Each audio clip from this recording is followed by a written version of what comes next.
This is a special presentation brought to you by the Kings of Sport Network. You are now down with the Kings.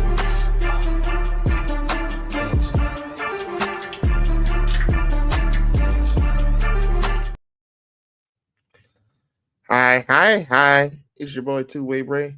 Welcome back to NBA Finals 2025 Watch Along Game 4. The Indiana Pacers have a 2-1 lead over the Oklahoma City Thunder, and we're about to get into Game 4. But I'm not alone. We have a special guest. You guys know him. You love him. He is one of the co-hosts for Ring Theory, coming soon. Episode 3 coming soon. I can't say episode 2 like Attack of the Clones. What was episode 3? I forgot what episode 3 was, but maybe he might tell me. Let's go ahead and welcome in Brother Jay Lacey. Upper mid card, Jay Lacey. Let me get his name correct. Brother Ray, what's happening, my man? How you doing, bro? I'm all right. I'm tired. I was tired, Jay. Tired with a T, huh? On both ends. Yes, it's been a long week. This is like this is our last semi-full week. We had our graduation on Monday, and then next week we have Monday and Tuesday half days, and then that'll be it for the summer for us. And then I had to do a couple finals watch alongs in between. So I think one on Sunday and then one on Wednesday. So I was tired, Jay. But yeah, I'm glad to be with you, brother. Glad that you could join me. How you been? Man, a little busy. TGIF. Thank God it's Friday. Thank God it's the finals. Man, looking forward to see what happens with the Pacers and the Thunder going down, so we'll see. Yes, sir. Yes, sir. Well, let's go ahead and get into it a little bit. Have you been able to keep up with the finals, and what have you thought so far with the Indiana Pacers now on top? What have you gotten from these finals so far? So far, I mean, Halliburton is showing that he is on the cusp of being a superstar. He's on the cusp of it. He ain't there yet, but he's showing those behaviors that he want to be there. So Siakam is doing Siakam things. But all is not right with OKC. I really had them heavily favored to win. But if they don't win tonight, this is a must-win game for them. If they don't win tonight, Pacers gonna get this chip. What do you think about it? Well, I guess we can go right to it then. Who's your pick? Who do you got tonight? I'm hoping OKC does. And the reason why is because I've seen the rebuild, and they've got different pieces. They don't have they've got one superstar and a bunch of really, really, really good pieces surrounding that superstar. If they all collectively play like they did in game 2, oh man, it should be over. It should have been over in 5 games, but they just haven't put all that together. And I just think that if OKC does not pull off this win tonight, if they do not make a statement tonight, it's the Pacers' championship to lose.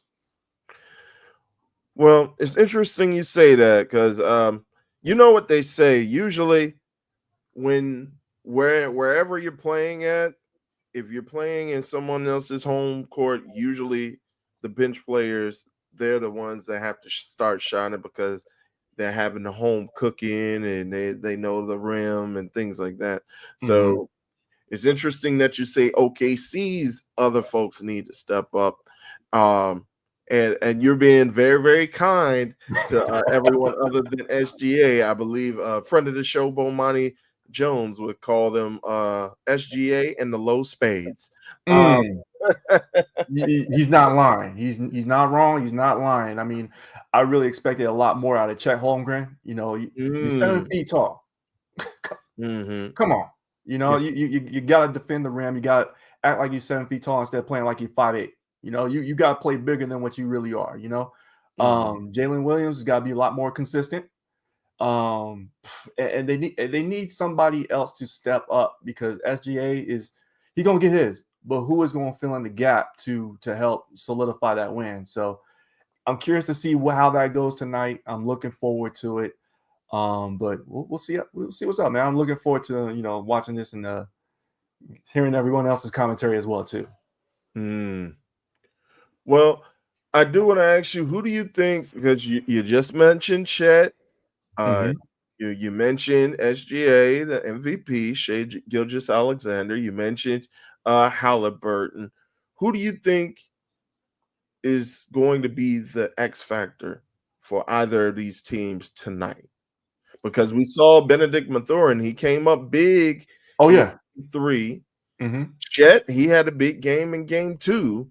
Mm-hmm. So who do you think is going to step up and lead their team to victory? Well, it's gonna have to be if OKC actually if they pull out the W tonight, it's gonna have to be a Chet Holmgren who we know who was a dog in college, who's shown glimpses of greatness in the league since he's been there. Jalen Williams is another one who's been really, really good. If they're gonna want to win, if they're going to win, they're gonna have somebody pick up the slack, for OKC's side. But the X factor in tonight's game, it's I shouldn't even say he's an X factor. He's just the number 2. That's Pascal Siakam. He's Mm, he's very consistent, very steady. He's going to give you. He's going to give you the points that you need. Another one on that the Pacers side, Obi Toppin. mm, That dude is just energy in a bottle. I mean, he can jump out the gym. He can rebound. He's a spark. He'll make one of those key dunks on somebody that's going spark the bench, and good things happen after that. Another one was Aaron Nesmith is another one mm, that's really good for Indiana. So they like I said, Indiana's got some good players. It's not just the Tyrese Halliburton show. It's him, and he's got some other good role players to fill in those roles. Hopefully tonight's X Factor. I mean, I'm seeing it right now. They got Hartenstein on the floor, so he needs mhm. to play like he's 7 feet tall, and that brother needs to go out and ball out, and the rest of the team needs to help SGA out. It just can't be him. Indeed, indeed. I really agree with that. And I was saying that from the beginning, especially with Chet. But I do know that Chet is still relatively young, and I believe this team is kind of peaked before it's fully developed, if that makes sense. I think no one expected them right now to be the number 1 team and have 68 wins this season. So I think they're kind of trying to get their bearings, especially with this being unfamiliar, them being in a championship position. Mhm. So it'll be interesting to see how they react, especially with this game. The fans are going to be going crazy. They're on the road, Mhm. so it's going to be interesting to see. Um, you Sounds like you don't mentioned, believe in OKC though. Low key, Mhm. it sounds like you don't believe in OKC. It sounds like they kicking them beyond their coverage. Well, I do believe in them, but I think this is just going to show where they stand as far as grit, and because we know that they're all talented, and we know that when they're ahead, they're great front runners. Oh yeah. But Oh yeah. it's now when the rubber meets the road, as one idiom goes, um, what can they do when their back is against the wall? Especially with their other guys, like you mentioned, anybody other than SGA. Mhm, mhm, What can they do?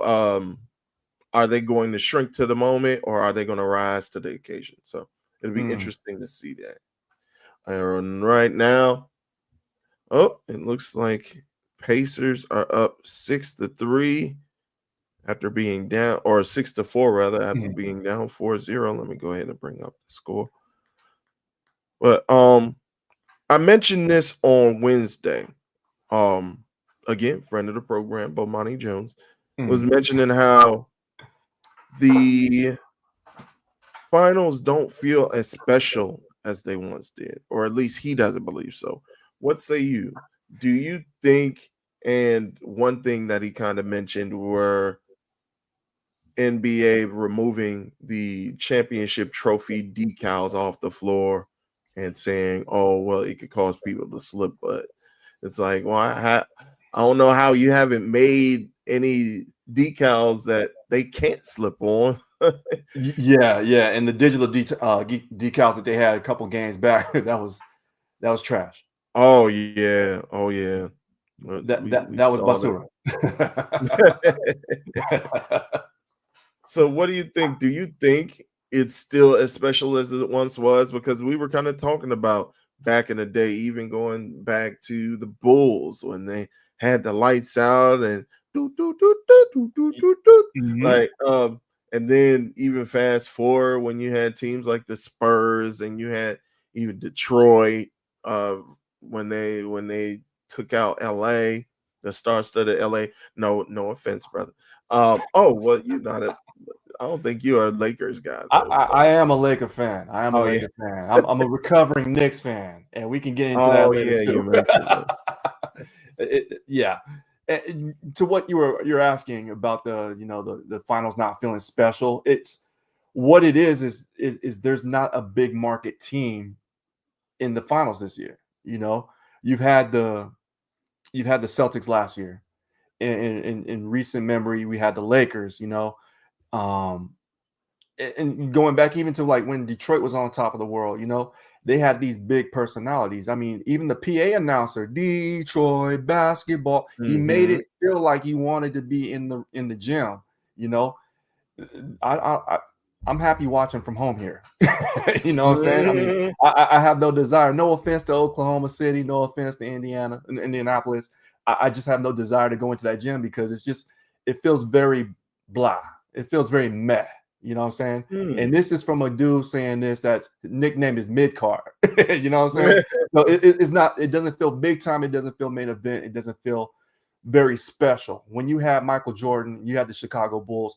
They had the pomp and circumstance. They had the light show. With the Lakers, first of all, it's Lake Show, right? So I mean, you had superstars in the building from all points of entertainment, whether it's music, acting, other athletes.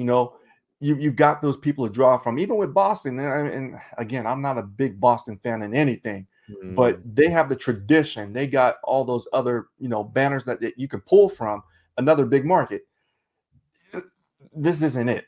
It's good basketball and very entertaining games, but you need a little more sizzle with that steak, in order to get the ratings up. And I haven't even looked at what the ratings are for this final series, but um, I'm sure it's a nightmare, especially going. I know they're happy going to another network, with NBC, picking up the NBA next year, ESPN picking up some more games and whatnot. So they're just like, okay, let's hurry up and get through this series, and hopefully, some of the parity that's going on, Ooh.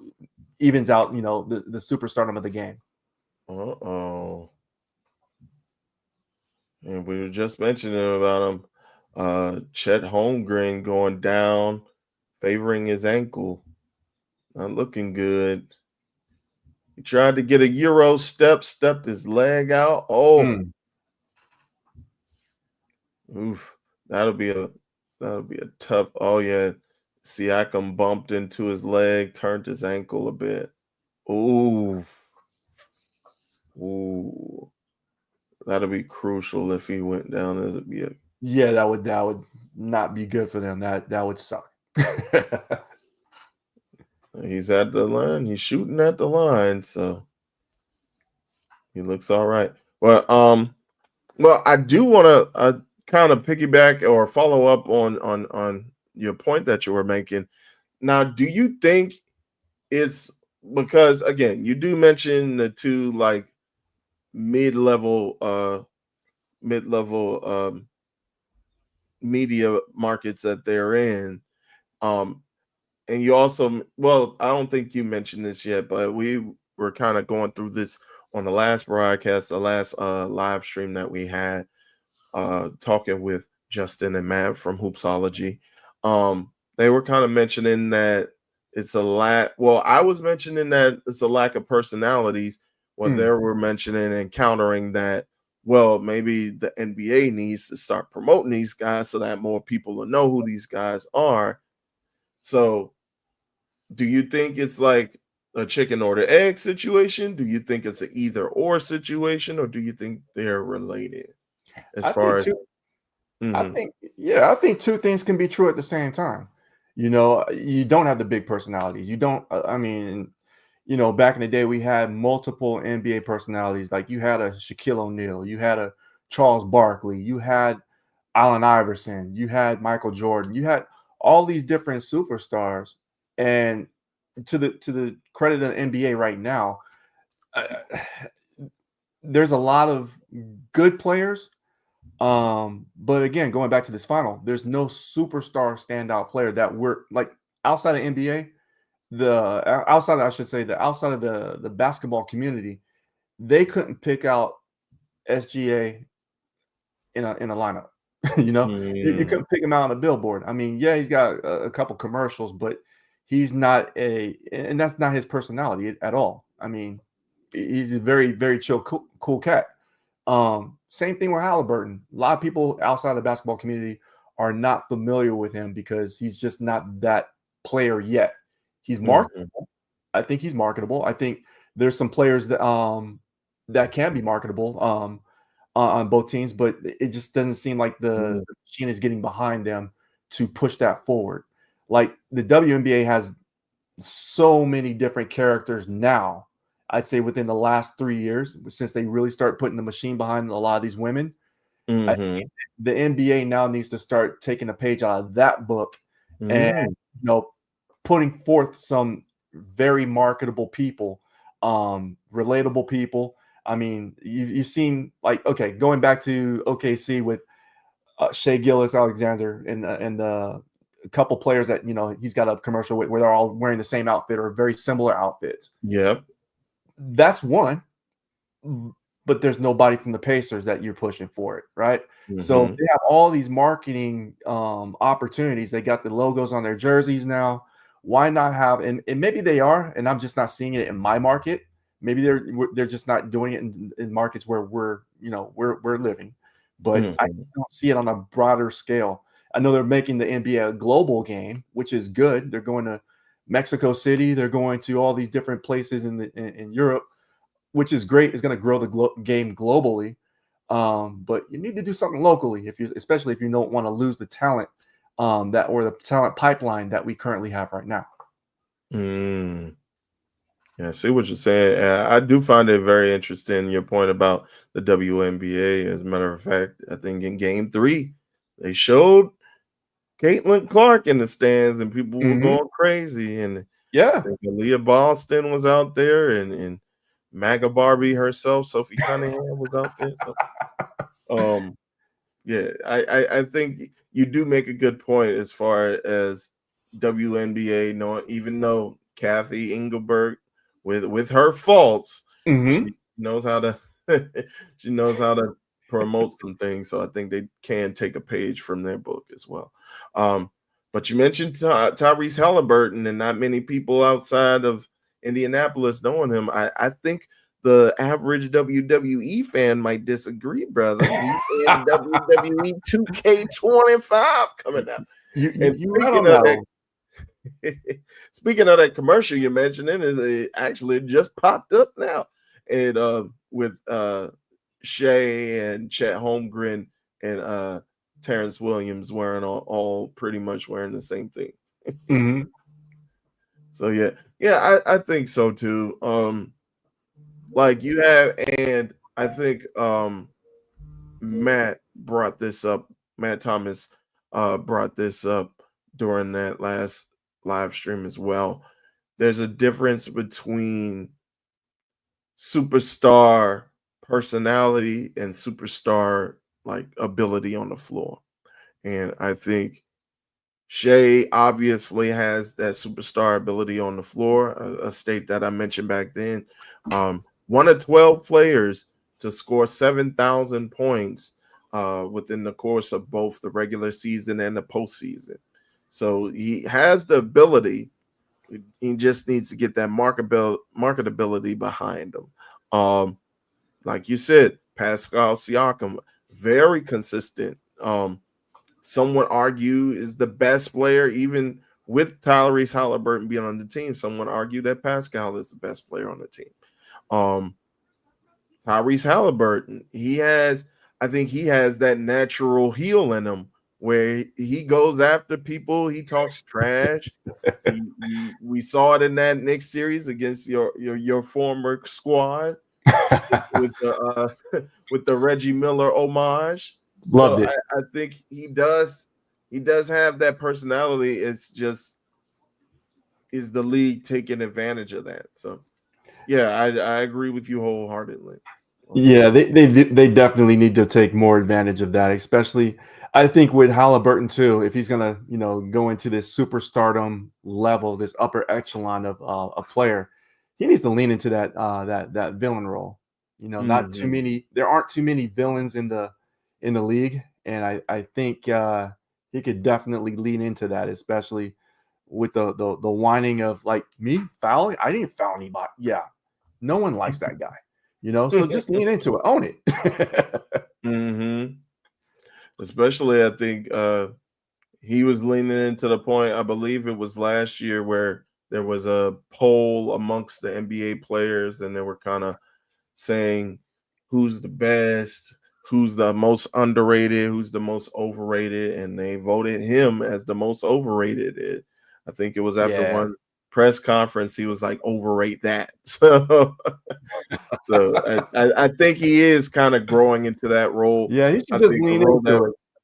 yeah, I think a role that we thought was mainly reserved for guys like Trey Young, but Trey Young's not looking too good right now in Atlanta. Or well, I can't see him because they haven't been in the playoffs. So, but yeah, I think they're just like in a constant rebuilding.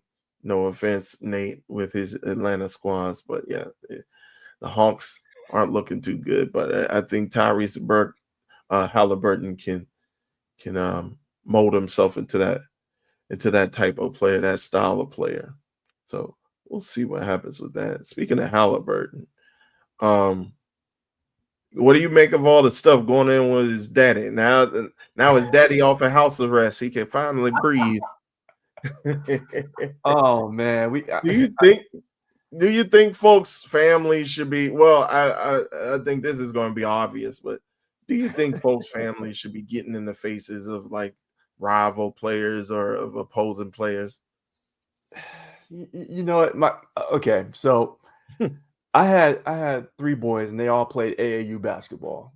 Mhm. And as much as excited as I was to watch them all play and succeed and have some level of success, I never was that guy that was, barking from the sideline. I mean, it's you root for your kid, you talk trash, to your kid to hype them up, but going down there and you start, making the show about you, that's super selfish. Oh, He you was wrong wasn't. for going down there and talking to Mhm. Giannis. He was wrong for that, and just it's like, okay, pipe down, bro. It's not your show. You had your turn. You had your time. It's your son's turn. You know what I'm saying? Let him shine. Mhm. Let him do his thing. And it's your typical athletic parent. And Mhm. it's sad. All that bark and no bite. And Mhm. he just needs. I think it was last show you guys were talking about Laurel Ingram talking about LeBron shut up and dribble. He just needs to shut up Mhm. and be a fan. Be a fan. Mm. That's it. The people we paid to see are on the floor or they're wearing the jersey. You know what I'm saying? That's who we came to Mhm. see. We ain't come to see you and your antics. So leave it at that. All right. Respectfully. Remind me of that guy off of Instagram. Respectfully, of course. Oh, of Uh, course. oh well, yeah. I fully agree with you 100% there. Um, although I'm probably sure you wanted to yell at the ref a couple times during your kids. And we did, and we did. Mhm. So funny story to you, man. So this was a few years ago. Like my youngest graduated in 2019, and Mm. we go to Costco, and one of the refs that used to go to our games, he happens to work at Costco, and I Oh. recognize him, And I'm like, oh man, this could go either way, right? So of course I'm Mm-hmm. cool with him. Hey man, how you doing? He's like, hey, how you doing? What's up? I was like, hey, you look familiar. Just completely tried to play it off. Like, yo, you look familiar. He's like, yeah, I know who you are. I was like, yeah. He's like, he tells me the high school like where my son plays. I'm like, yeah, that's us. First of all, I apologize. I apologize, bro. No offense, but of course, we all think our baby is good. You know what I'm saying? Of course, our baby didn't foul nobody, and everything, So we chopped it up. We made a big joke about it, but I told him, look, no harm, Mm, no foul, bro. Sometimes parents do step the line, and it's like, man, stepping back now. Like I go watch my nephews play, and I see how some of the parents are like they say some cringe stuff, man. I'm like, I never crossed the line, never said anything offensive to a player, to a parent, or nothing like that. But it's like, yo, calm down. This ain't no right. blue chip athlete. They ain't Mm, no blue chip athlete, but it is what it is. We're all passionate about our kids, and we want them to do well. We want to win, of course. So, note to all those parents out there, man. Just we paid a ticket. Just simmer down. It's not that serious. exactly. And as a volunteer wrestling coach for a high school, I can relate to that as well. Mm-hmm. All right. Ooh, OKC coming right back, storming right back. They were down by about 7 or 8, and now, ooh, not that one, not that one. Here it is. Now, tie ball Mm. game as we get towards the end of the first quarter. And we were talking about X factors that needed to step up. I forgot to mention during the game two, Aaron Wiggins stepping up with some huge 3 pointers as well for Yeah. OKC to kind of push that team. But again, with them being at home, those bench players are kind of expected to kind of step up and help out when needed. So we'll see what they can do on the road. But Lou Dort hit a big three to tie up the ball game. So, all Yeah, right. another one I didn't talk about either was Miles Turner, man. Oh, yes. Yes. Miles Turner is another one, man. He is a great rim protector. Great rim protector. He just needs to be more consistent in the finals, and he was knocking down some big shots too. So we'll see. We'll see how he factors into this game as well, and in the rest of the series as well.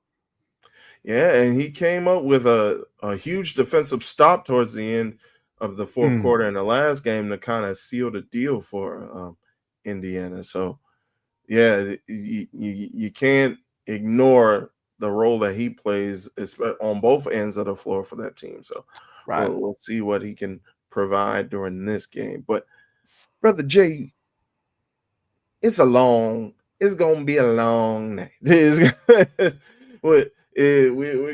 It's gonna be at least 2.5 hours through this game. So we like to talk about things a little bit more than just basketball because we can always come back in the fourth quarter and check in with Hmm. the game. But I wanted to ask you just what's been going on with you, brother? And I know you say you've been working hard, but are there any like hobbies or anything that you kind of, especially with the start of the summer right around the corner, and anything you looking forward to? Are you taking any trips, vacations, or anything coming up for you? Man, you know what? We looking. My family's like we're huge into sports, man. So what we typically like to do, we like to go to Dodger games, bro. So as a family, Mm, everyone's a Dodger fan. I am a relatively newly recruited Dodger fan. But my default, if you follow me on Instagram, I'm a Yankee fan. I mean, that's my default. mm, I grew up a Yankee fan. Everything in my house growing up was Yankees this, Yankee that, blah, blah, blah, whatever, right?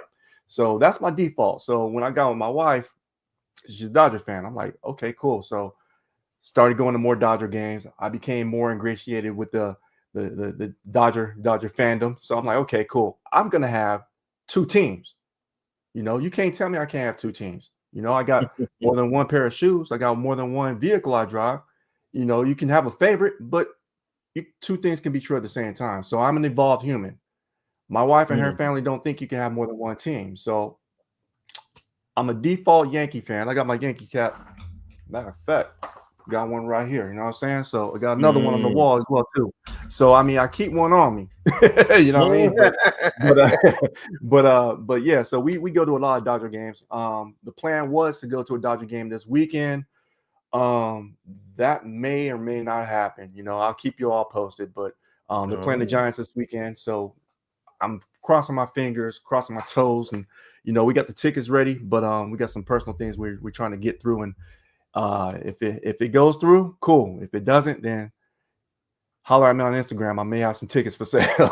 Oh, you already got the Yeah, we tickets. got the tickets and everything, my man. So my wife, she can't stop me. She's not here. She's probably watching or listening in, but I might get something thrown at me. So if you see me duck, you know what's happening. So she has some emergency oral surgery done, and so she's like, "Hey, I'm a trooper. I can go." I'm like, "We're gonna see how you feel in the morning. If you don't feel right, then it's a 2-hour, 3-hour drive for us to get there. So that's just to get there, not round trip. So just to get in the building. So we'll see Wow. what happens, man. So, but yeah, Well, other than that, man, just hanging out, having fun for the summer, just doing that and enjoying as much family as I can, man. Because I mean, family is everything to me. I like riding motorcycles.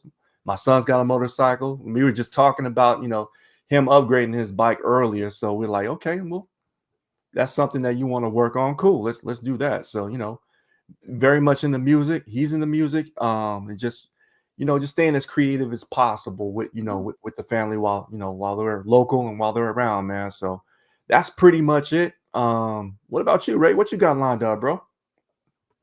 man, I'm just chilling, man.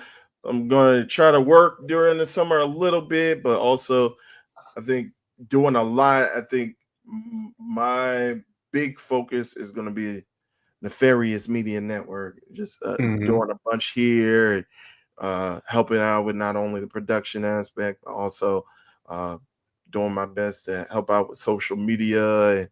And I've been telling Nate I'm I'm getting a little bit wiser on the graphic design tip with Canva. I ain't no expert, but I've been doing Nice. better with creating doing better with trying to create some thumbnails, and also trying to have more of the shorts, because not everybody can sit through like a 2.5, 3 hour, and but even before we get to the NWA, brother Jay, as you can attest to. Um, but yeah, that not everybody could sit through 2.5, 3 hour podcasts at least. So been trying to trim up some clips and have those be more active on both the YouTube and on social media. So I think that's gonna be like my biggest focus, is trying to help Nefarious continue to get off the ground on our drive for 500. 100. So yes, yes, yes, Yes, yes. sir. Trying to get those 500 Patreon subscribers and 500 YouTube subscribers. So if you're watching out there and you're not already subscribed on either one, please do your, do yourself a favor. Don't just do us a favor, but do yourself a favor. If you want to get informed, entertained, and educated, go ahead. It costs you nothing to follow us here on YouTube, but it costs you just $5. $5 gets you in the door for less than a biggie bag at Wendy's. You can get yourself over 300 plus hours of, again, edutainment, whether it be stuff from politics, when we talk about the 20 twin with brother Chris and brother Nate, when we talk about the TDT talks with brother Nate and brother Steve Willie out of Chicago, Chi-Town, whether it be Marvel, when we talk about the Avengers initiative, and upcoming, when we're talking about any of our superheroes out in any realm, whether it be TV, anime, any form of entertainment. We're going to have a new show coming out, Super Salad. If you get the pun, then good for you. Uh, but yeah, we got that stuff coming out. So yes, please, if you don't mind sparing a little change to help this uh, fledgling media empire get up off the ground, we really appreciate it. So you see how I just flipped that, brother Oh, Jay? you did. Yeah, I Yeah, see you working, bro. I'm trying. I'm trying. Are you doing it? I'm doing my best Nate impression right now. I told when because of course, as you all know, brother Nate, if you have been long time followers of us and supporters of us, you guys know Nate been at the shoot job not only on Wednesday but tonight. So I believe he got home relatively late. He's trying to get himself something to eat, get himself situated, and then he'll be on in a little bit. So he'll be joining us. Uh, I'll say momentarily. He might be joining us in a little bit. So we're just keeping the seat warm. But yeah, I told him similar thing on Wednesday when he was uh, coming in a little late, and I was on with uh, our brothers from Hoopsology, Matt and Justin, and I was like, man, you make this hosting thing look easy, brother. I had to think of questions like 5-10 minutes ahead.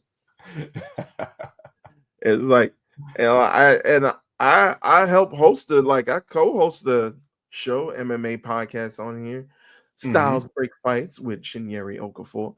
But it seemed like I'm less hosting and more like a tag team with her.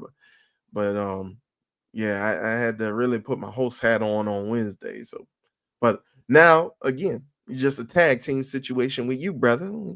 Hey, I got the free bird rule going on, so I hear you. hit me with the hot tag, you know what I mean? Mm, indeed.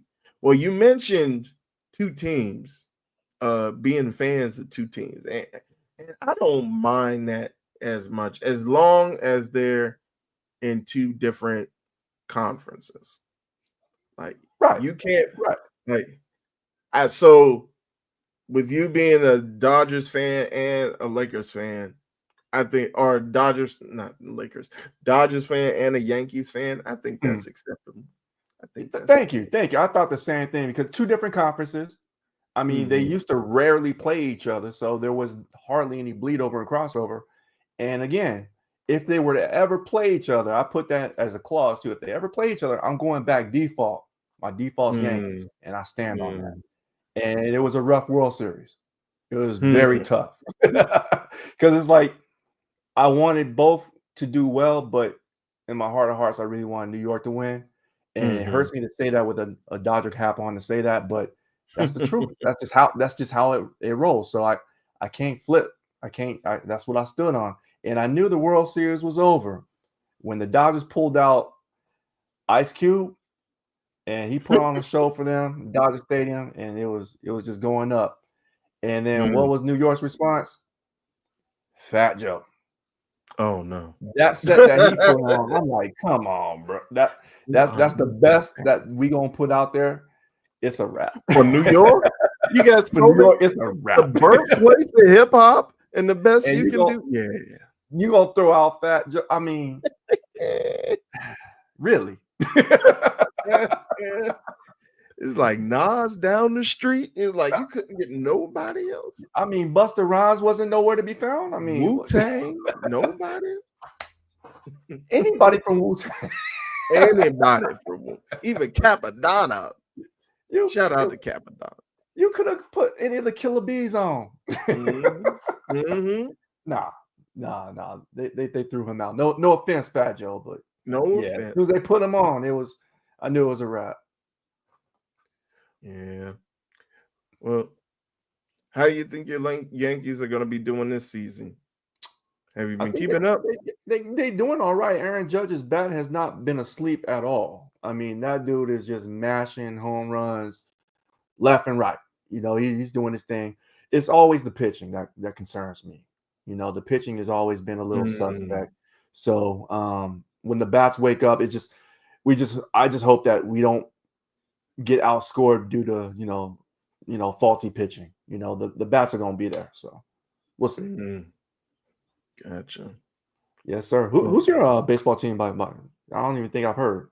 Oh, don't ask. Oh, I'm a homer. So I'm guessing so. It's the Orioles.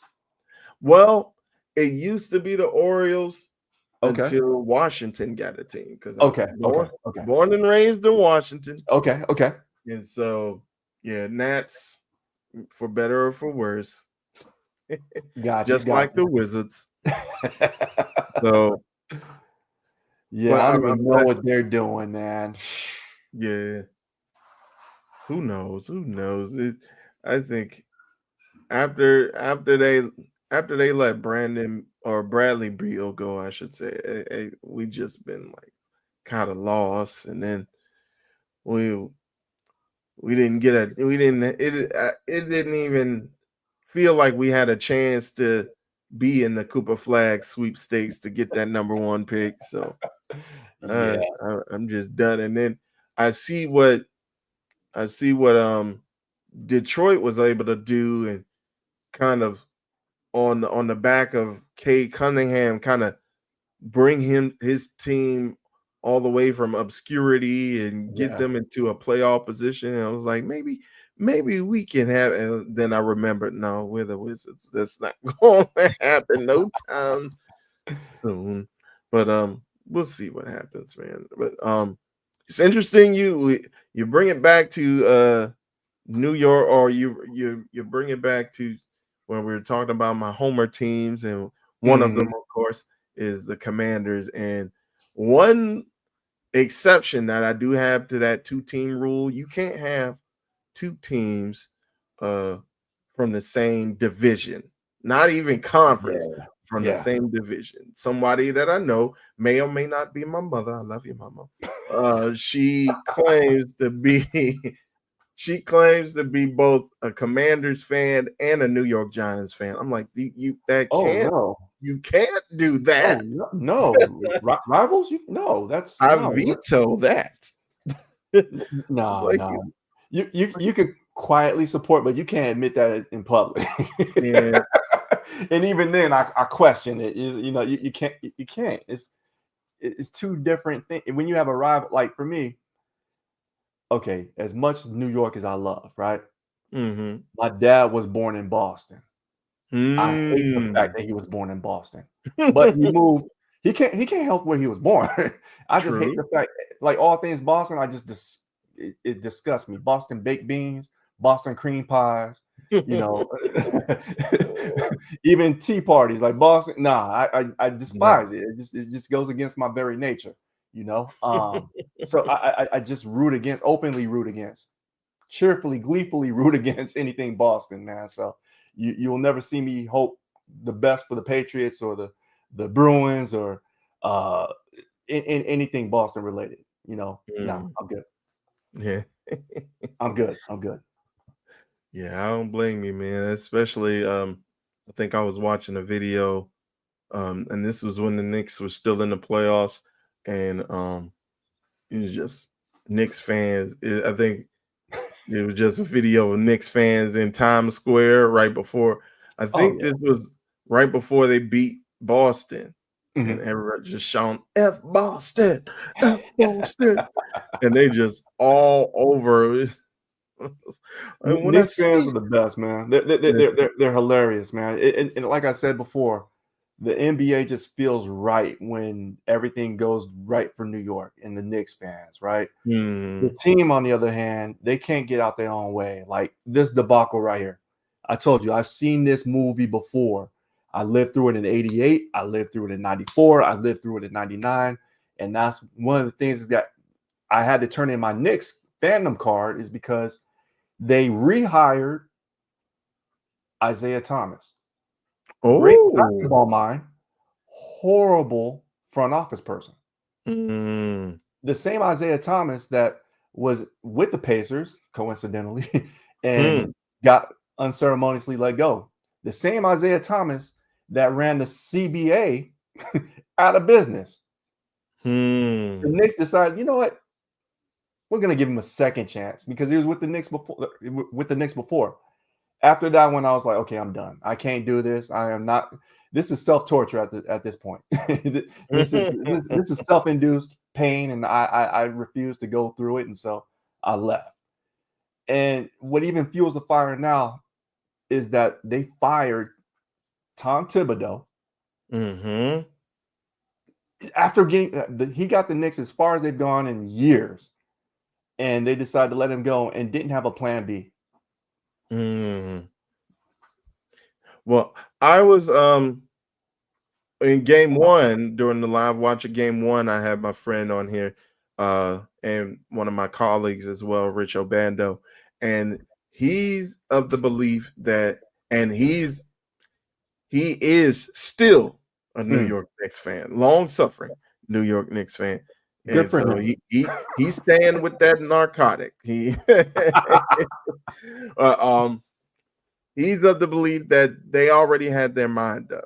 The Knicks already, regardless of what happened in the postseason, he's believing that they already had their mind up. And you're kind of hearing rumblings that the players were kind of turning against Thibodeau, Hmm. as far as him running folks into the ground, only playing like 7 or 8 during the series when they could have had Mikal Bridges off the bench. So, um, yeah, once you lose the players, then it's probably best that your time. But yeah, from the outside, I was the same way. I'm like, really? He's only helped improve the team um every year since he's been there. But again, if you're having those issues, then I can understand. And plus, Brother Nate Yeah. brought up a great point as well. He's like, well, maybe Thibodeau is the Knicks' version of um Mark Jackson, and maybe they just need to find their Steve Kerr. But like Mm, you just said, you would have the Steve Kerr already in mind. You wouldn't be out here on a worldwide manhunt looking for the Steve Kerr. You already have him in mind. So right. yeah. I just think that they the Knicks are playing themselves, man. They've gotten turned down by 5 different organizations. Mm. It's the way I look at it is like you broke up with your girl, and now you asking somebody else's, hey, you mind if I date your spouse? Like, bro, what? What you out your mind? That's Like what a the Knicks decent they're doing right proposal. now. I They're got playing some money. themselves. I mean, Yeah. some people might be into that, but I mean, the thing is, they didn't have a plan B, and it's showing that they acted very emotionally rather than strategically, and you can't do business doing that. That is true. That is true. And I'm the same way. I think you should have them already in mind. Um, yeah, you're speaking of them courting other people's girls. Like, I think there's some rumblings of Jason Kidd wanting to go there. Rumblings that maybe Ime Udoka, they might try to scoop him up. So we'll see what happens. What do you think right now is the most realistic and best pick for head coach for New York Knicks, your former squad? I heard someone say this before, and I think it would be a good fit if Mark Jackson, he was a player for the Knicks years ago, point guard, Mm, goes back in coaching. For whatever reason, there's been rumblings about him being blackballed from the NBA. Don't know why. Don't mm. even know if that's even true. But I think they should at least entertain that conversation and bringing him into the fold. Um, Other than that, I don't know if there's a good fit. I don't think Jason Kidd would be a good fit. Um, again, the ownership group that the New York Knicks have, very emotional. Why would you want to, as a coach, go into that mess of an organization, knowing that you could have some success and be let go just because whatever reason you wore an orange shirt that day? You could be let go for the pettiest of reasons, and I wouldn't wish that on anyone. But if you're gonna catch that check, I think Mark Jackson could do that because, again, to your point, he was the architect of what's happening or what happened over in Golden State before Steve Kerr got over there. So I think he knows some things. I don't know of any other coach that would entertain that job, even though it is a high profile job. But Mm. again, I think the Knicks too. I think Tom Thibodeau took him as far as he could take him because they just don't have the players or pieces in place. Karl Anthony Towns is not playing like a big man. You know, he's playing soft. You know, he's just not shown. He's shown glimpses of what he can do, but he's not consistent enough to do that. I think if you had the heart of a Julius Randle and a Karl Anthony Towns, you got something. But I just don't think he's that player. I really don't. Well, the thing about that though, Brother Jay, is that we knew that already. We knew this brother was soft about 5 years ago. When he first was with Tom Thibodeau in Minnesota, and they had Jimmy Butler. Like we had an idea this brother was soft already. But yeah, we'll see. And that's like an interesting, like, full circle moment if Mark Jackson can redeem himself, and instead of being the brother who was replaced, he could be the replacement and help leading the team to championship glory. That's a Disney movie. Now, would you watch that Disney movie? I mean, if you cut out all the Knicks fans, I watch that Disney because that ain't no rated PG movie if you have actual Knicks fans in the movie. But we'll go ahead and bring on the aforementioned original king himself, who is able to grace this podcast and this live stream with his presence once again. You all know him, you love him, no intro needed. Brother Nate Milton. What's going on, Brother Nate?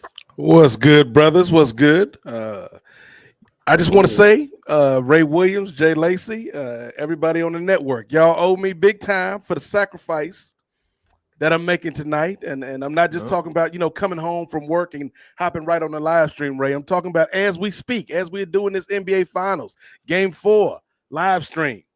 You taking me away from the main event of all main events over on SmackDown. We're talking about a fatal 4-way. Oh, with your queen. Me chanting it. She cool, whatever. Yeah, shout out to the longbacks. Yeah.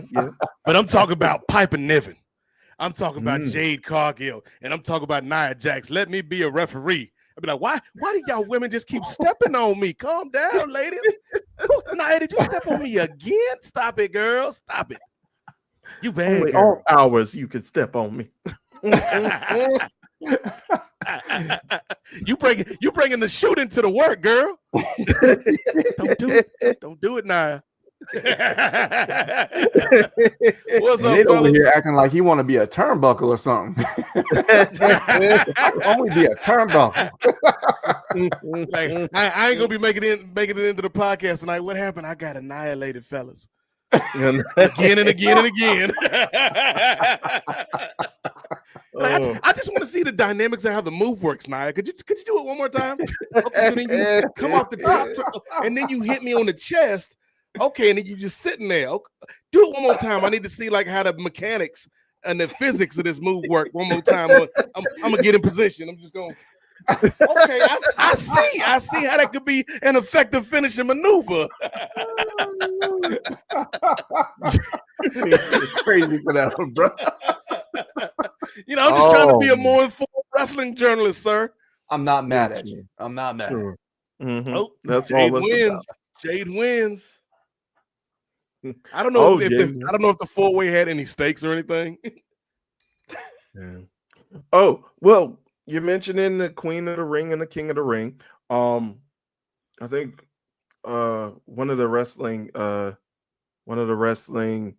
influencers that I follow on IG, Heaven Rain, she's of the belief that 4-way matches into a tournament is not the King of the Ring. What say you guys? We'll start with you, Nate, since you're watching it live right now. Do you think it falls in line? I mean, of course, it's a different format than the original King of the Ring tournament. Okay, this is bogus. That's what it was. Yeah, so there's two 4-ways on each side of the bracket, the men's side and the women's side, and the 4-ways leading to semifinals and finals. Like, no, that's not a real tournament.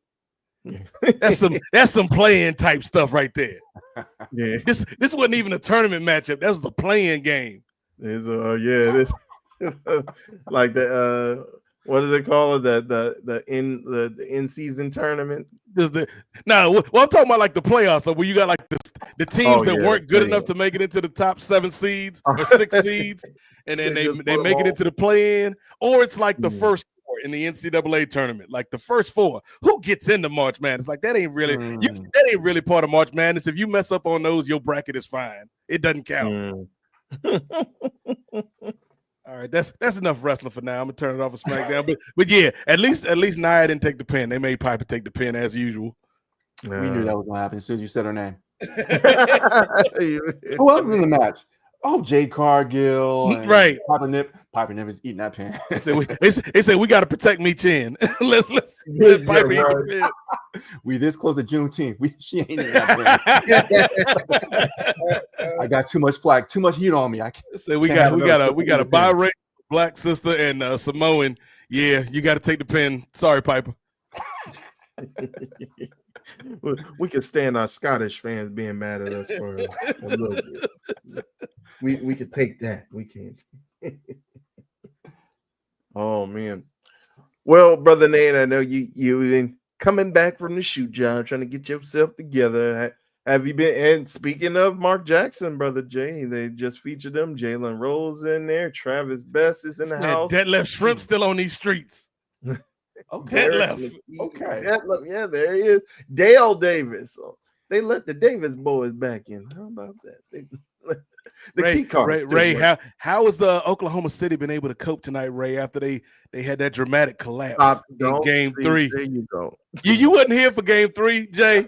This man, Ray Williams, put his whole Bob Costas broadcaster voice on. He's like, because me and Justin Goodrum, our good friend from Hoopsology, we're having a conversation about something. We finished the point, and then Ray was like, and just like that, we're seeing a dramatic comeback from the no, he said this game is getting out of hand now. Oklahoma City starting to pull away, and I'm looking at my screen like, am I missing something? Because the score was 85-86, and Ray, bless his heart, thought it said 95-86. So Ray is like, it's a double-digit lead here in the late standings of the game. Like, Ray, it's a 1-point game, brother. Insurmountable lead.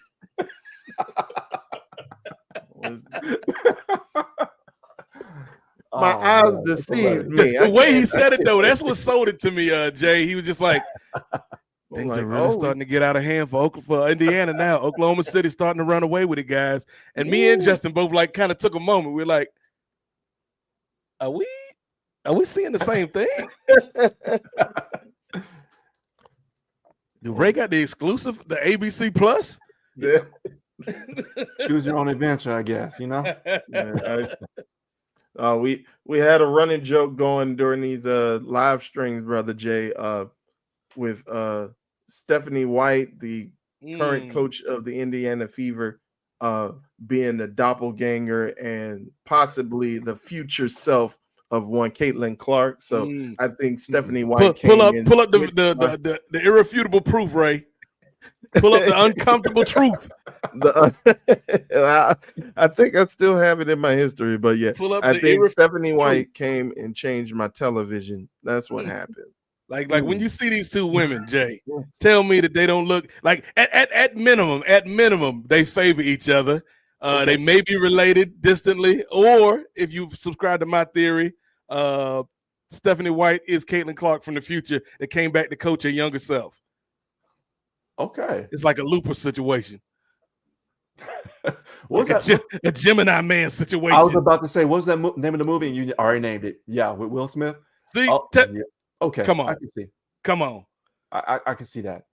Like Caitlin Clark, like during this, fresh, full of life. Stephanie White, like, man, it's been 25 years since I've been out the league, man.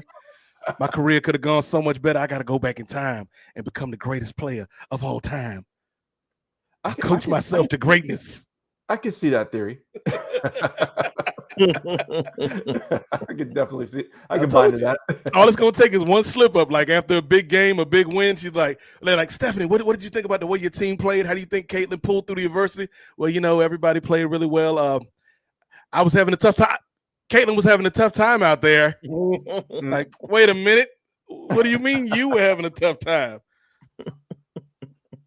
As a coach, I mean, as a coach, right. Hard to watch. It's hard to watch. You can't be out there and play on the court. You got to trust your players. You got to have faith in yourself. I mean, your team. Like something's up with Coach White.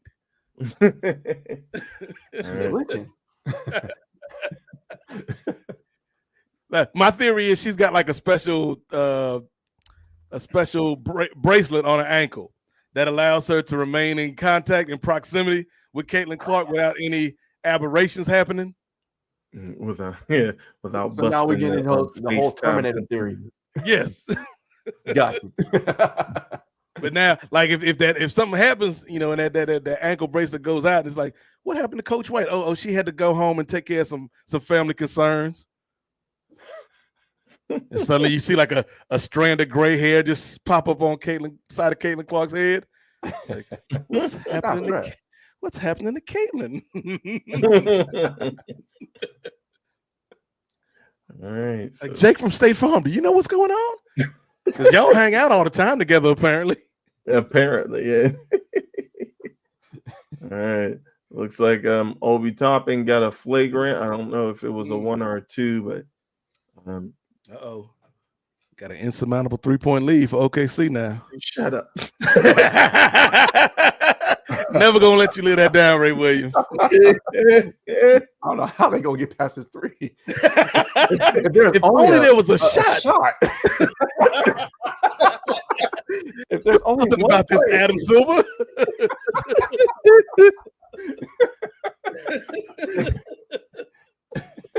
If only they could create a shot that was worth 3 points. It could be like far away. That way they can earn that. I mean, we've already got this line around the court. What if, okay, Ray, this is going to sound crazy. What if every shot you took inside the line is 2 points? Every shot you take outside the line is 3. Revolutionize the game. You wanted something. Ray is sick of this. I hate both of y'all. I hate y'all. And Jay, you just gonna encourage him. I thought you had my back, brother. A good scene partner, yes, and exactly. Oh Lord. Now this is a big game, though, Ray. This is a big game. Yeah, and so Nate, who do you got in the series? I've got OKC in 6. Like my prediction all along was, well, not all along. Once OKC won game 1, I was like, they're gonna win game 3 when they get home, and then once Indiana won, I was like, Indiana won game 1. OKC's gonna bounce back and win game 2. Jeez. Indiana's gonna win game 3, and then OKC sweeps the rest of the games. That's my theory. Because I just think OKC's got the better all-around team. Like Indiana's a really good team, but Oklahoma is just deeper. I think they play a little bit better defense. They've got more ways to win. Okay. Yeah.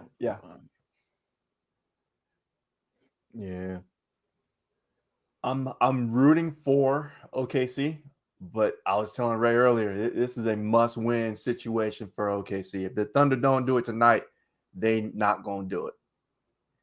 Yeah, I think they still could do it, but like because the thing is going to be what happens when the series goes back to OKC. Yeah, because they could very easily win both of those games. That's and like we've already had, like, OKC gives you a little bit of everything in every series. Like there's close games, there's games that they lose that they shouldn't lose, and then there's like random blowouts for no reason. Like you just beat them boys by 20 points, like what they did with Minnesota last round. It was just like, like that was uncalled for. They're really taking advantage of this new 3-point shot, Ray. Yeah, I'm gonna say nothing for the rest of. I ain't saying nothing about a 3-point shot. I ain't saying nothing about Zack Sabre Jr. Y'all, I'm just gonna be quiet. Exactly. I'm just not gonna talk no more. How about that? Well, speaking of calling back, different things, I have to apologize to Tulsa, Oklahoma. The apology has to be as loud as the offense. And I offended them when I said about our brother Ron Killings, our truth. I didn't think they would show up and say, we want truth. I didn't think so. I said it with my chest. I stood on it. I watched Raw. I even mentioned in our group chat. They showed up. My bad. So Tulsa, my bad. I apologize. I was wrong. I'll own that. And then when SmackDown came to Bakersfield, which is down the road from me, they showed up too. Yeah. I'm like, okay. So I'm gonna ask the question. What do you guys think? What do you think that Ron Killings was, let go, or they made this a storyline, or Triple H saying, enjoy the show, sit down and watch the show, basically. What do you guys think?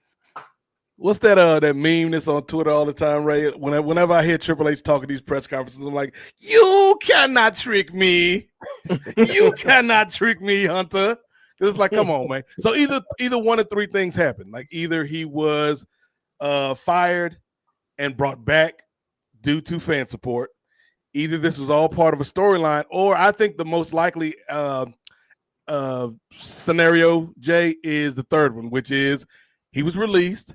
They were going to let him sit out to the end of his contract and then just cut him. But because the fan support was so vocal, and not just the fan support, because I think if it was just the fan support, they may have brought him back, but they may have been like, whatever, we're writing the story.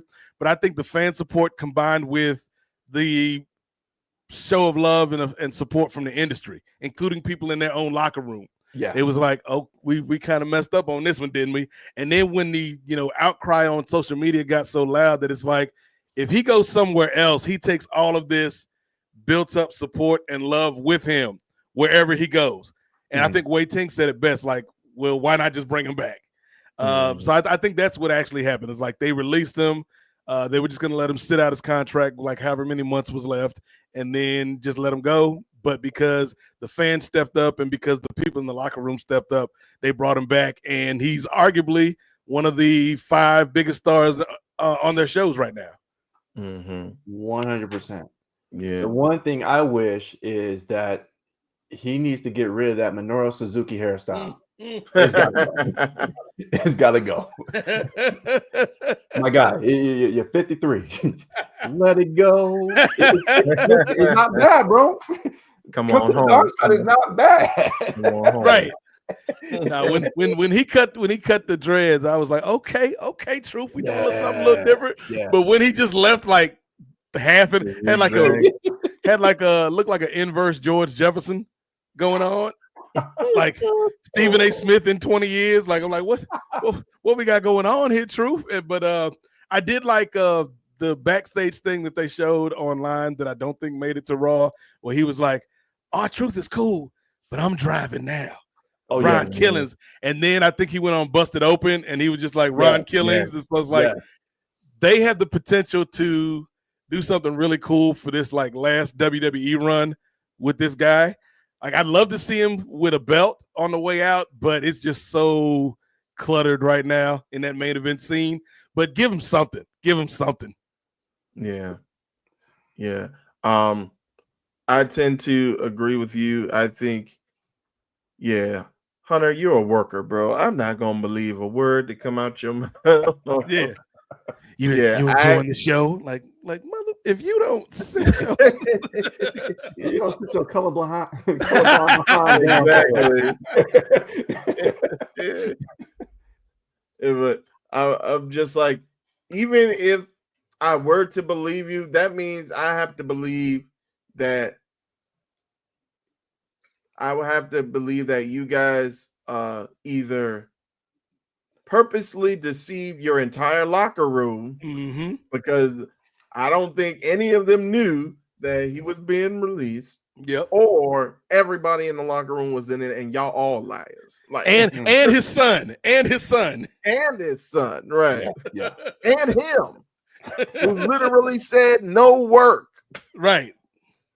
So And even though he might be a worker too, like I'm more inclined to believe our truth than Triple H. So, but yeah, I think that I actually like the haircut, man. I like just keep that. It makes you unique. I can dig it. Out here looking like a I Tekken wouldn't wear it. character. Yeah. I wouldn't wear it. And yeah, when he came in, or I saw a clip from Busted Open, and he's going off when I think they were playing a clip of I guess they were talking about R-Truth, LaGreco and Bully Ray were talking about R-Truth, and then he came on there like, who the F he think he talking about? I was like, ah! It's like all truth going on. And this is what you wanted, Nate. You wanted the truth. You wanted TNA truth back. And it's perfect again because I wanted TNA truth, but also more specifically than that, I wanted like a mixture of TNA truth plus like the bad R-Truth era in the WWE. And that's kind of what we're getting. We're getting Ron Killings, but he acknowledges the existence of R-Truth. Like R-Truth is another, it's almost like Moon Knight, like a Black Moon Knight. Like, yeah, I got R-Truth, but I'm also Ron Killings. You don't know which one you're going to get. So I feel like it's a good thing because we're establishing this new character for this last run, but it also opens up the door, like maybe the final month of R-Truth where he goes back to that R-Truth. Like the silly R-Truth just for the kids one last time. Yeah, it'd be interesting to see that. Like you, I think a nice like split personality gimmick, like you could even do a thing where like to the baby faces he's R-Truth, but to the heels he's Ron. Like that could be something interesting that they play around with. I wish you would. Yeah. Yeah, we and then we'll talk about it on the NWA podcast this week. By the way, Ray, we're producing on air, but we probably need to get some stuff away for the show next week. And yes, it has to be an image of truth with the hair. And I like we'll have some truth pun for the title, but we'll think of that off air. But I think that was an underrated part of the promo because they were starting to what him, and he's like, "I wish you would," and then they just respected it. The audience respected it instead of keep going with it, and it was almost like they was like, "Oh, damn, my bad, Truth. I thought we was like doing the thing that we do, like we was playing around, but you serious? Okay, my bad, Uncle." Oh, that is the thing, though. I didn't even notice that was like towards the end of like the what chance. So I think it served like a double purpose. I think like he initially meant it like as a part of his promo, but then it also ended up being like I wish y'all would what me now. He shut it down. Like he shut it down. Like one of the most effective shutdowns of the what chant we've ever seen. Much better than that time Terry was out there and they was like, "What?" And he was like, "You gonna do what? Yeah, you gonna do?" Like, no, brother, no, Terry. We don't want that.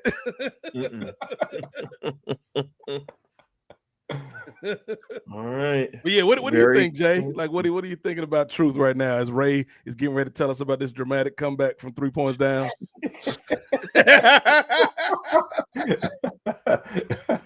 Man, I'm really digging it.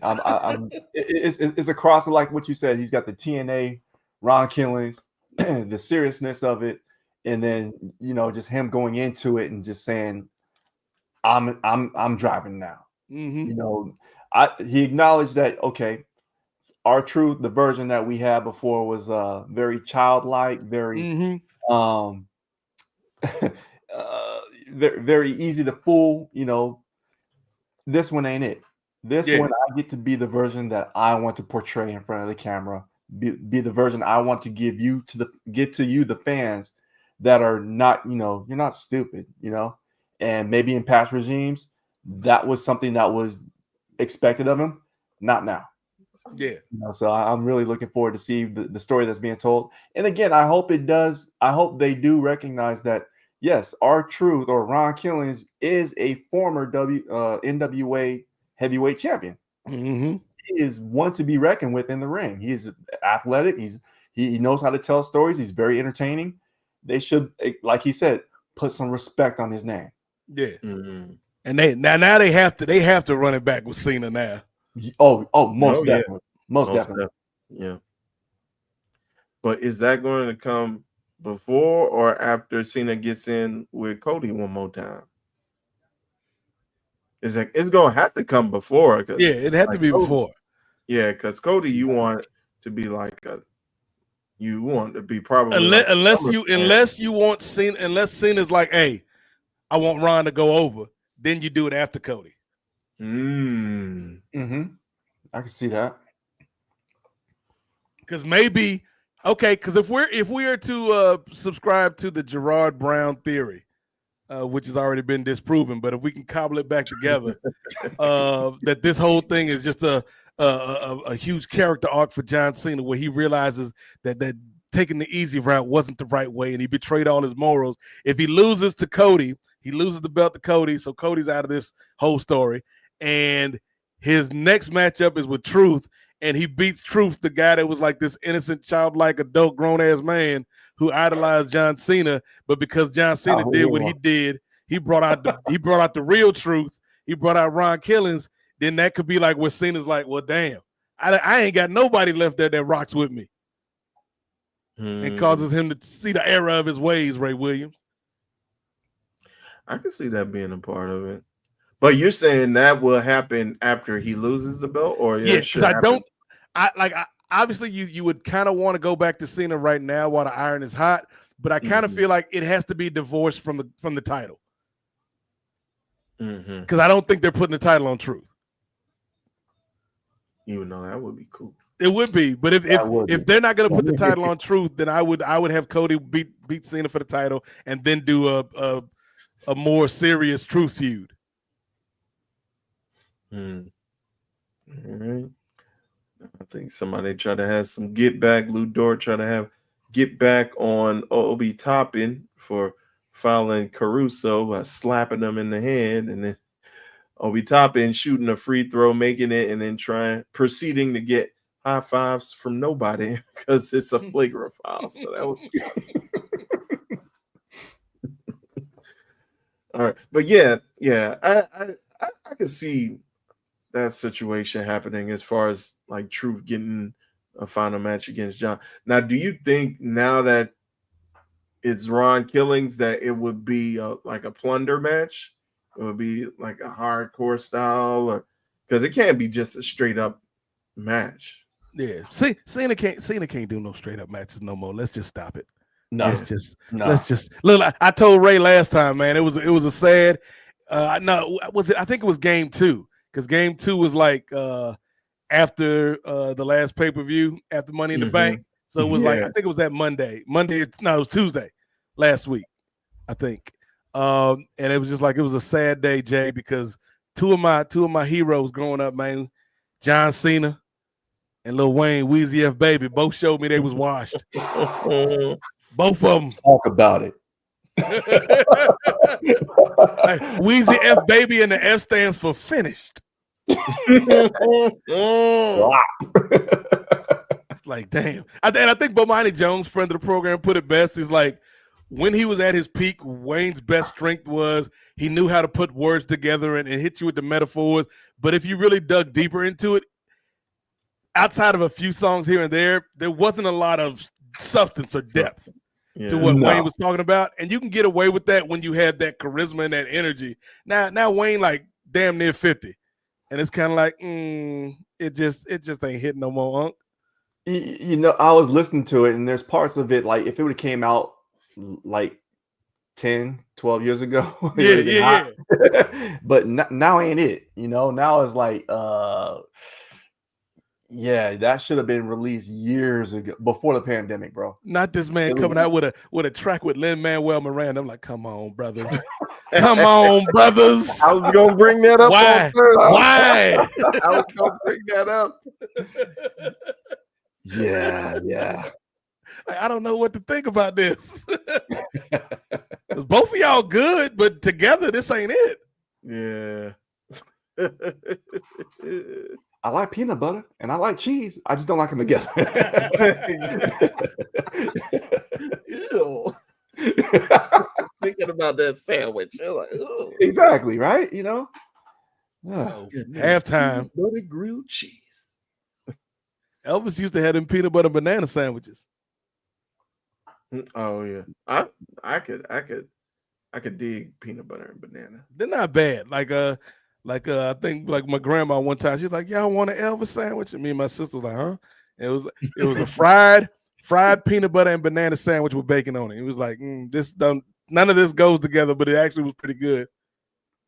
I'm sure it's not good for your heart. I'll take your word for it though. It was good, but I'm sure it's not good for your heart. Nah, Yeah. like the double down. Nah. Yeah.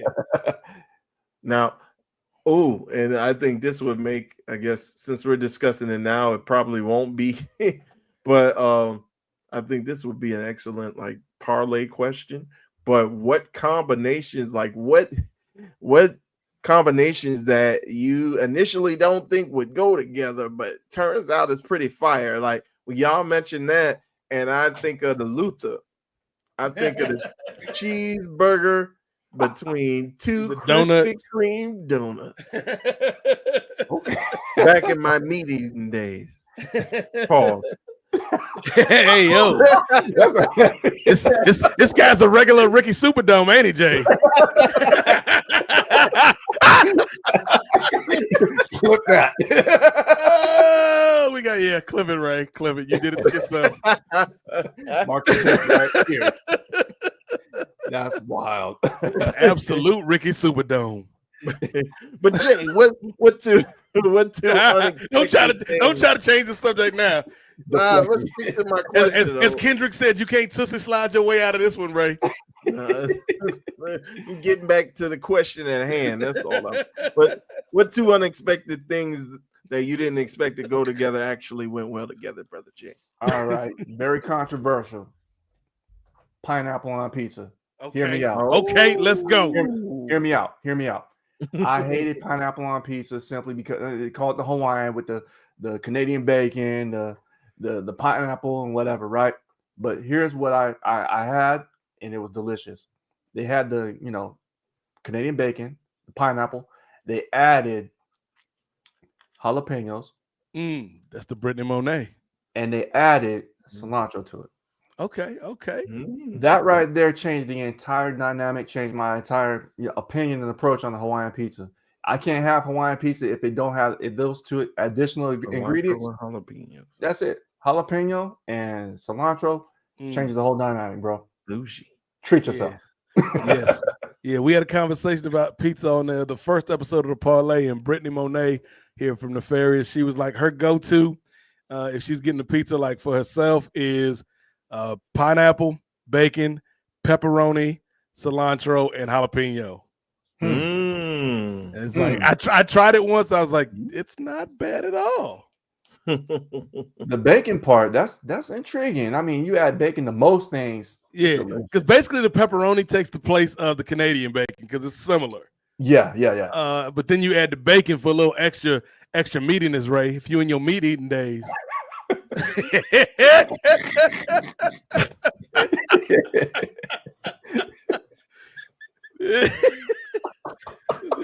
Immature, bro. Look, Ray's like, we need to be more dignified, gentlemen. Why are we resorting to such lowbrow humor? Is this what we need to do to get clicks? I want no part of this. Is this what you must do to sell Patreon subscriptions? That's the thing too. I didn't sign up for this. Pandering to the lowest common denominator. I try to be all self-righteous, and then I'll be like, man, I don't like it when people say no Diddy. That you should be saying that. Ray did say that when we talked about the Diddy, like when the allegations first hit. Ray was like, Ray's like, I don't want anybody ever to make this joke again. It's immature. It's not funny. And then pause. We need to get rid of that. It's not funny. And then here you go. I don't want. I'll go back when it's necessary. I felt in that moment.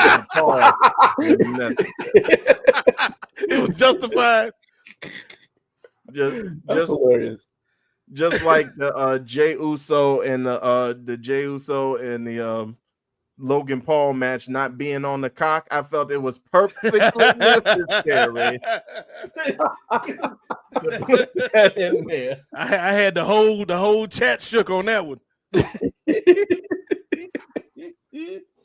And I kept it moving though, Ray. Kept it moving. You really did. Like we Jay, Gerard, and I, we were just cracking up, and then you're just professional, consummate professional, as always. 60 to 57, very close. Now, insurmountable lead right now. Nate, you mentioned before that when the leads are close, then it's pretty much anybody's ball game. We saw it in game one. Pacers were within like 7-8 during the entire stretch of the game. They were able to come back and win it. We saw it. It was getting close to that in game 4 or game 3 rather, where Pacers were kind of keeping it close.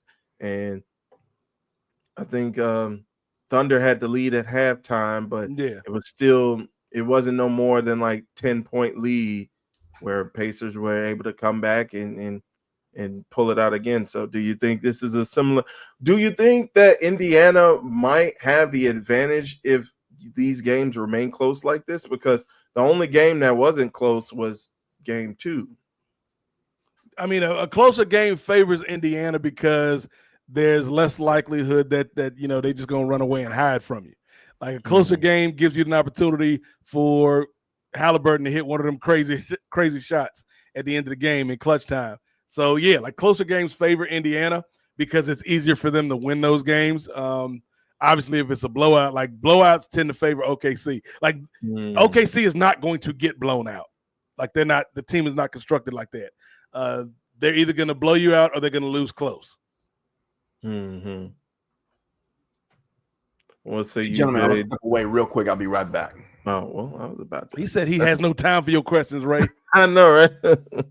I said no more questions. That's it. No more questions. He's like Stephanie White at the press conference when they found out she was Caitlyn. Like Stephanie White at the press conference when they found out she's Caitlyn. Like, no more questions. Let's get out of here, Caitlyn. I mean, me. It's over. They asking Caitlyn some tough questions, and then Stephanie White's like, Jordan, we're not gonna talk about that. Exactly. Yeah, we ain't heard from them in a little minute though. Ever since that Pablo Torre joint came out. Oh yeah, Bill and Jordan been pretty quiet. Mm-hmm. Especially they've been talking about that stuff. They showing the Bullets winning the title. Long time ago. Long time. Like as you mentioned, friend of the show, Bomani Jones, before either of our lifetimes, probably. Yeah, Bullets. So. But I get why they changed the name, Ray, but the Bullets was a much better team name. Yeah, I get why they changed it though. Yeah. But still, they could have come up with something better than the Wizards. The Wizards. I know. What type of Harry Potter? And because they're the Wizards, the Mystics have to be the Mystics because your WNBA team got to kind of tie in to your NBA teams. It's like, I wish obviously they couldn't have gone with the Capitals because that's the hockey team, but I wish it would have been something more DC related. Yeah. That's why I'm like, what does Wizards got to do with anything in DC? I like it's gonna be somebody in the comments like, well, actually, Ray, President Roosevelt's nickname was the Wizard of Washington, and that's why they're named the Wizards. Like, okay. And you would know that if you were a real Washingtonian, Ray. Like they could have been like the Washington Monuments or the Washington Senators or something. Yeah, like I could see, for example, why Utah Jazz, because Utah was pretty much shipped away from New Orleans, and correct. They were the New Orleans Jazz. They still should have traded that name back though when the Pelicans came in the league. They're like, y'all get the Jazz back, we'll be something else.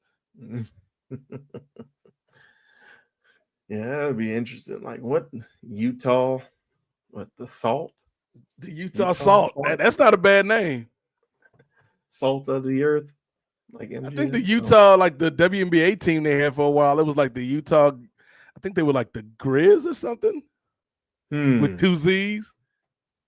Grizz. The Sparks, not the Sparks. LA was the Sparks. The Utah Stars with 2 Z's. That's what they were. The Utah Stars. Yeah, I remember them. Good catch.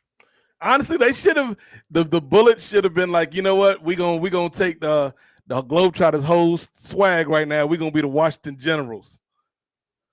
Oh. But then that would be art meeting fiction right there. And then the WNBA team could have been the Commanders before the Commanders came out. And then the Commanders could have been the Red Tails, which was my name that I hope they'd go with. Change history. Yeah. Yeah, but we all know. But imagine them being named the Red Tails and then 45, 47 coming in. What is with this DEI name? With their black quarterback. We got a black quarterback. I don't remember the Red Tails because they were erased from the Department of Defense like I asked them to. So I don't know who the Red Tails I asked Linda McMahon about them. She's never heard about them. Linda McMahon knows everything. She's the Secretary of Education. Oh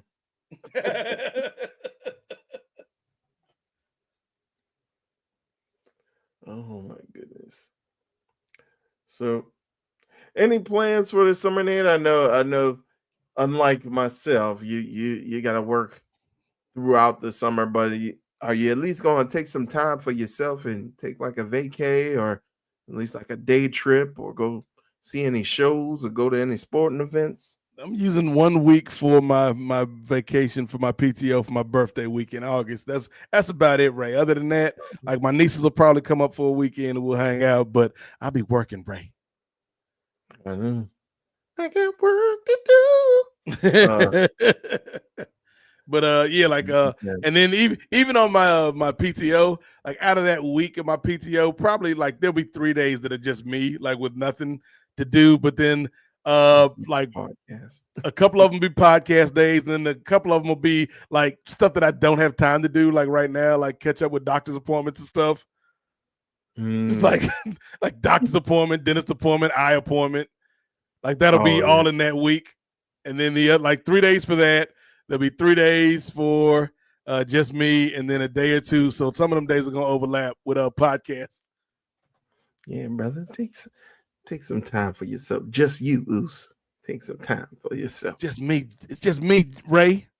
I don't know. What I tell you, Ray? What I tell you, your boy wasn't long for these championship streets, dog. I didn't think it was gonna be that soon, though.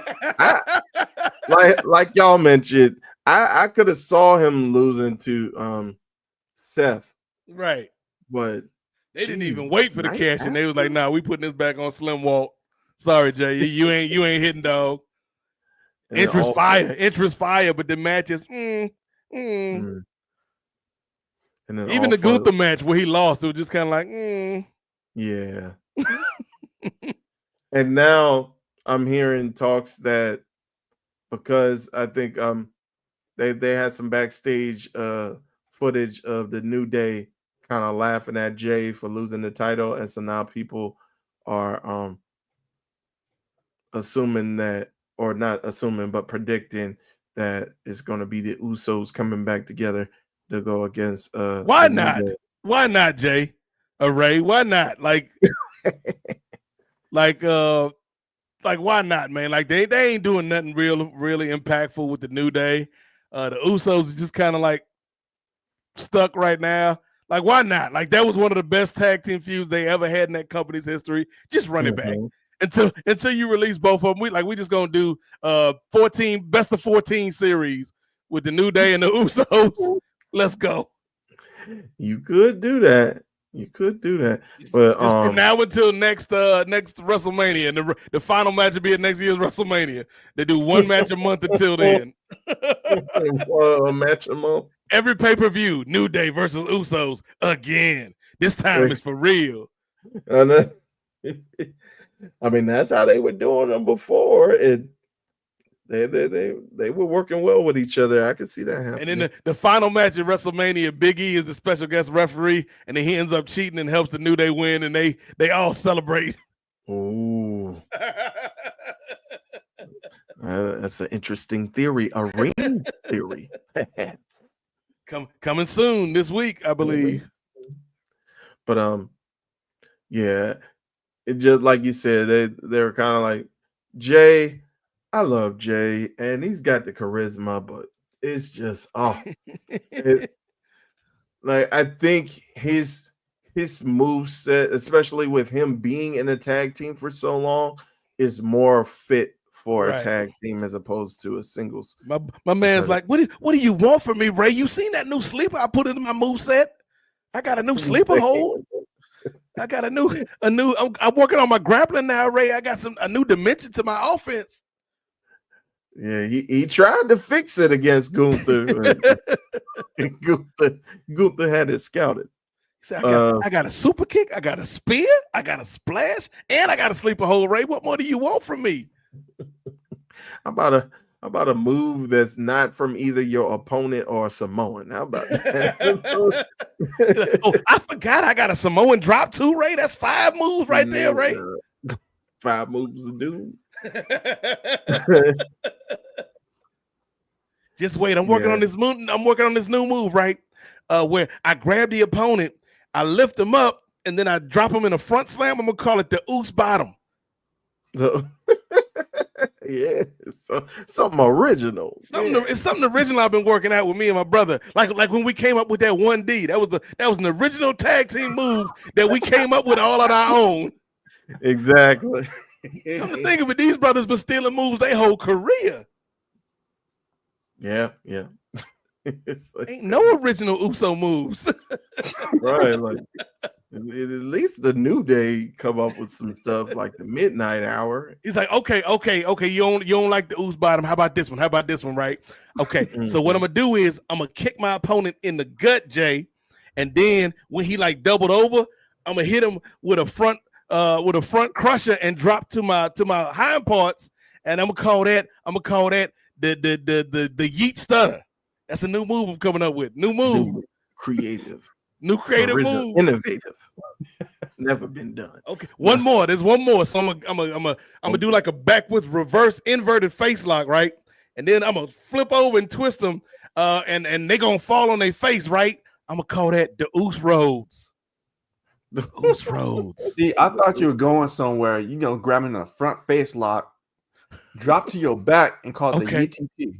Ooh, the ETD. Look at all these moves I'm coming up with, Oos. Give my title back, Oos. I'm cooking.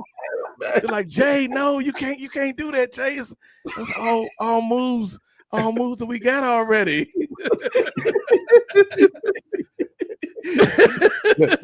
UTT.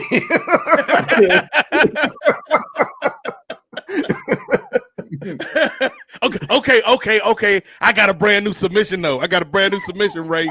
When my opponent, they on their back on the mat, I'm gonna grab their legs, right? And then I'm gonna wrap my legs around their legs and then fall back. I call that the figure Oos. The figure. and then I can bridge up out of the figure Oos and go into the figure Yeet. That's 2 moves in one. Give my title back, Oos.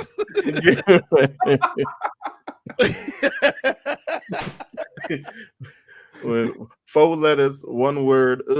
Mine. Your move is mine. give me your move, and I just put yeet behind. Just yeet or Oos behind it.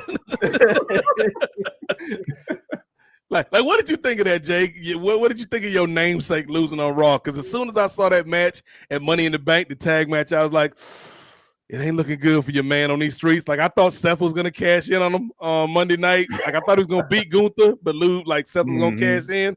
I ain't think Gunther was gonna beat him straight up like that though. But obviously they was like, nah, this experiment is over, dog. I kind of saw it going that direction only because knowing that we got Bill Goldberg in the wings, just waiting to have his match.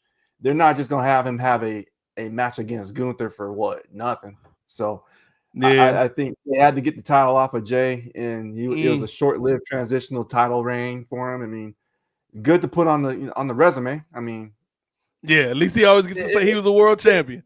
And here's the thing, too. He has nothing to complain about because at least he didn't take 8 seconds to get the belt off of him. I'm still hurt about that, So, but I do think that match went a little long. With the story they were telling, I get it, but it was just I knew where it was going, and I think they just took a long time to get there. Yeah. Okay. What about this? I got a new move, Ray. Right? So my opponent, they a little stunned, they a little dazed, right? And you remember the stunner that I came up with, right? What if I do like a little run and jump, and it's kind of like a flying stunner, but I can hit it out of nowhere, like out of multiple positions, called the RK Oos. RK Like, Jay, no, stop. These moves ain't helping you, bro. Like, please just give me my title back, man.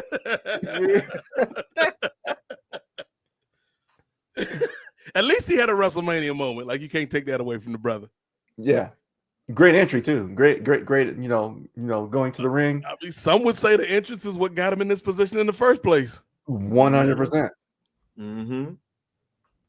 Yeah, and we've been kind of highlighting a lot of Jay, and rightfully so, because he's been the world heavyweight champion. But I think Jimmy, like you were mentioning, like Jimmy's spinning his wheels with the old new 2.0 bloodline, and will he, won't he? And so it'll be interesting to kind of have.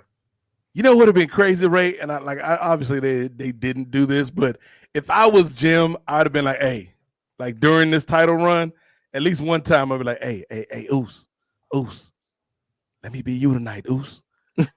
Dang, he gonna know. Dang, let me be the champ for one night, Oos. Like, they ain't gonna know. Bro. Twin Magic, Oos. Yo. You know what? That would have checked out. I mean, it wasn't until last year I didn't I couldn't tell the other two apart. But you're onto something. I started once the bloodline stuff started. Then I started kind of telling, of course, with the different hairstyles and stuff. But then I started telling like their facial features and stuff apart. And then I go back and look at the stuff where they had like the face paint on together and come out and be like, I could tell them apart the whole time. They were different the whole time. Because before, when they had like the face paint, I'd be like, oh, well, Jimmy, the one that got a cross tattoo, and Jay is the one that don't got a cross tattoo. But then they both end up getting the cross tattoo. So then I was lost again. But now, it's like, the whole time I could tell now. No, look, they should have gone into business for themselves on Monday night. Like after Gunther won, I would have had Jay come down to the ring like, hey, Oos, I'm still the champ. You beat my brother. And then Gunther like, hold these. I can't say the word I want to say right now. but you know what you two are. That's what I would have did, man. Like, let me have the title at least for one more week, dog. Now that would have been really entertaining. That would have been a twist that no one saw coming. Jay just leaving voicemails on Triple H's phone, like pretending he the fans. We want Jay. Come on, Oos. It's just me, Oos. They won, Oos. They got that shit off of Jay quick, fast, in a hurry. Like, damn, dog. And that's a similar thing with the IC title too. He held that for like a cup of coffee for like a few weeks. It was like, at least he could, like y'all said, at least he could say he was a singles champ. Man, it's getting chippy, boy. And this lead is getting more and more insurmountable. Shut.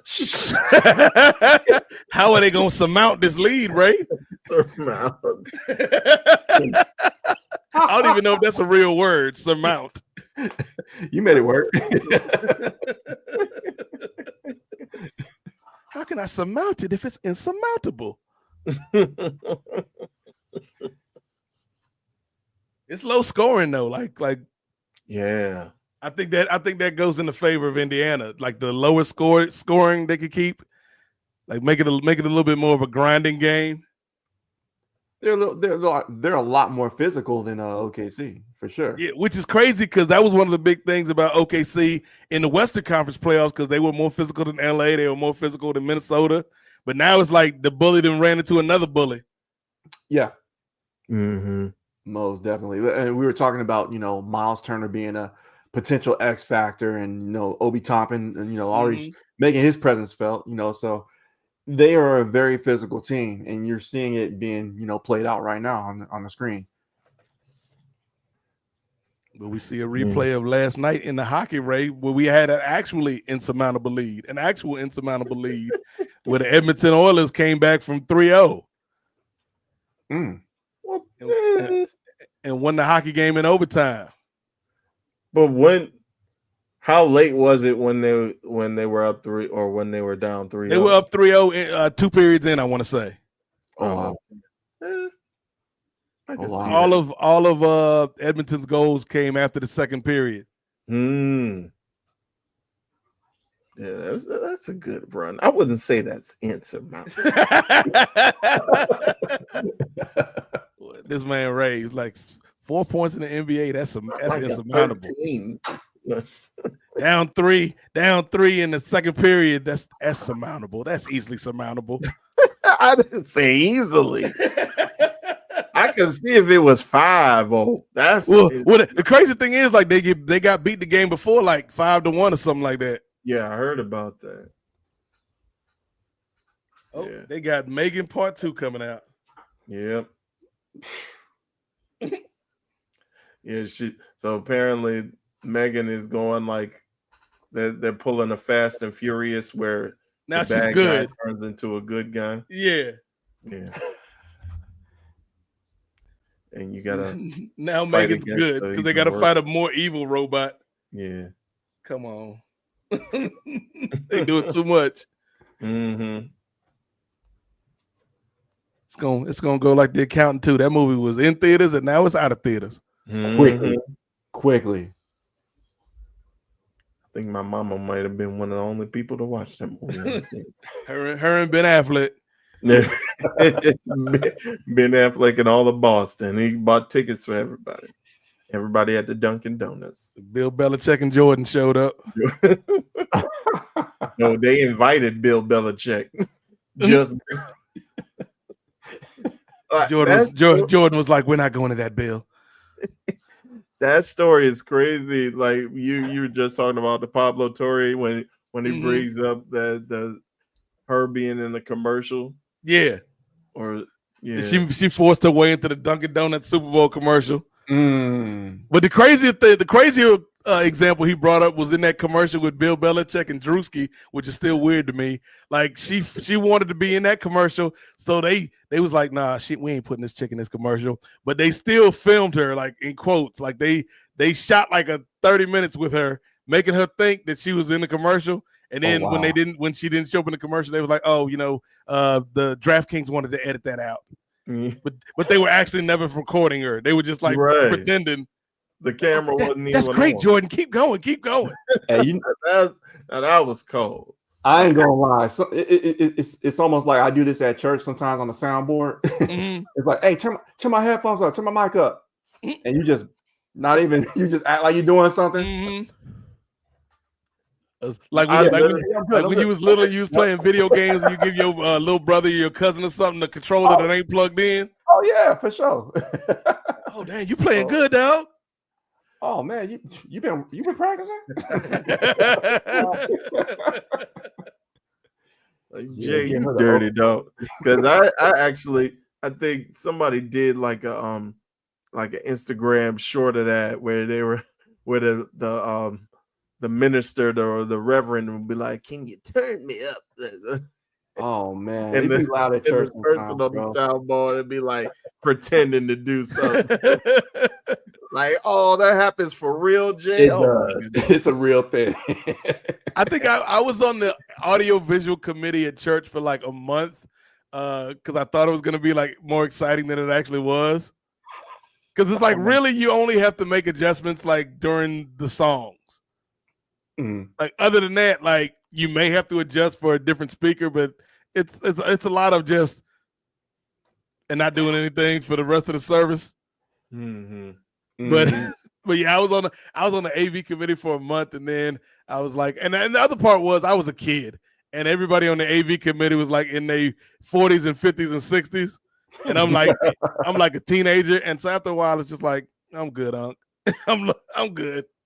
Oh, y'all got Windows 95. Awesome.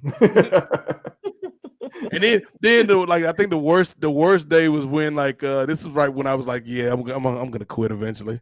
Like they had to show me how to go back to where all the wires and everything was. It's like, and he had like his little notebook. Now you got to go from here to patch A, but sometimes patch A is out, so you got to reroute that through patch B. And I'm like, no, I'm not doing this. Wow. This is too much. This is too much for a volunteer position on Sundays. Can I even get donuts, please? Something, Right. you know? And then you had to go in and do rehearsals and walkthroughs with them. It's like, no, I'm not. I'm a kid, man. Like I'm 14 years old, man. I'm not doing this, brother.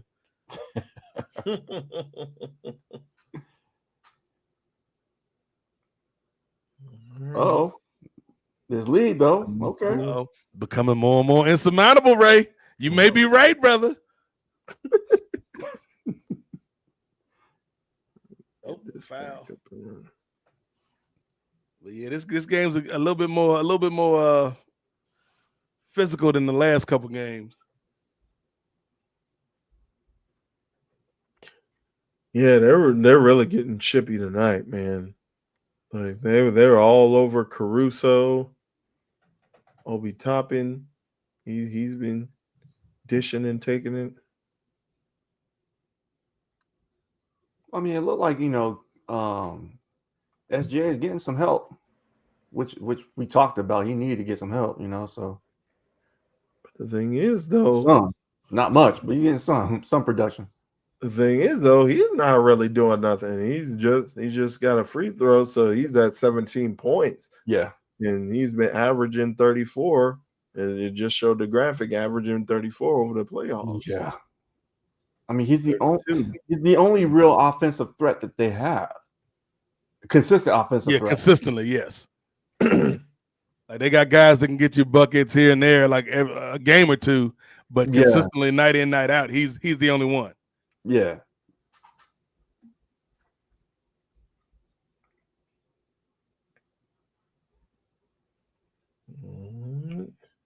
Well,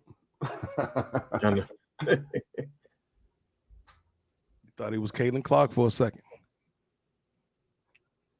I'm gonna shoot from way back here. Oh yeah, from the logo. Way back here. I wonder, since they got that new 3-point rule, is it more points with the further back you get? If I did, do I really get 3 points? Is this rock and jock? We got a 10-point shot, 14-point shot. Yeah.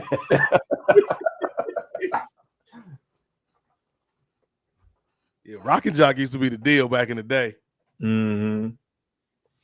Speaking of which, R.I.P. to Ananda Lewis, man. Oh yeah, that's so sad. I seen that yesterday. I didn't even know she was sick. Neither did I. It came across my feed and it said R.I.P. I'm like, wait a minute, she could not have been much older than me. you know, like I think she was like 52, maybe. Yeah, something like that. Yeah. Like early 50s, man. It was like, damn, still too young, man. Still too young. Yeah. I was I think I knew because she had been battling for the last few years. Mm-hmm. And I think she had come out recently, like about a year ago, just like detailing her story about her battle. So, yeah, it's a shame to see it. Yeah, she was up in your neck of the woods for a little minute, though, right? Yeah. Worked at BET with Donnie Simpson. Yeah. Donnie Simpson, all right. Yeah. Donnie Simpson's still out on these streets.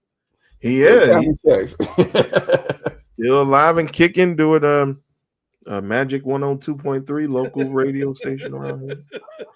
Yeah. Donnie Simpson, Video Soul with Donnie Simpson. Shout out to Donnie Simpson, man. With the the insurmountable lead is about to be surmounted, Ray. Oh, good putback, Caruso. Caruso said, "We can surmount this, guys. Let's keep going. Let's keep playing." Ooh, that's what I'm saying. If the lead's within 10. Okay, Toppin. Ooh, big three. Once again, the lead is insurmountable. I would love it if that's how the real announcers called the game. Like, I don't know how they're gonna come back from this, Reg. And we were kind of talking about it before you came on during the Game 3 live cast, Nate. What are some of your favorite? Corner 3. What are some of your favorite playoff idioms that they like to use? Like, Ray, the series doesn't start. Lead, the series doesn't start until the team loses on their home court, Ray. Oh yeah, we mentioned that. So even if the game goes 7, and everybody holds home court, the series hadn't started yet. It never started. But then we won. We had the parade already. The series never started. It's like that thing. If a tree falls in the woods with nobody to hear it, did it really fall? We had the draft now. Look, series never started. It never started. It'd just be a blank spot where the finals were from last year. There was no champion in 2025. It'd be like if somebody got injured in wrestling, or it'd be like to be announced or vacated. Vacant. You got a vacant title. Like who won the world title? Who won the world title at WrestleMania 20 is just vacant. I don't know who that is. There goes Stephanie White with her new commercial. with her bestie Jake from State Farm. Stephanie White was like, "Yeah, I missed out on so much endorsement money. I can go back in time, set up an account for myself in the future. I can get some of this NIL money. Right, get some of this NIL money. Set up an account in the future that nobody knows about, and then when I go back to the future, I'll be rich." What to tell? No on FTX. Do not invest. Do not invest in that. That's not a good. That's a risky play. Do not do it. Trump coin, not a good investment. Trump coin.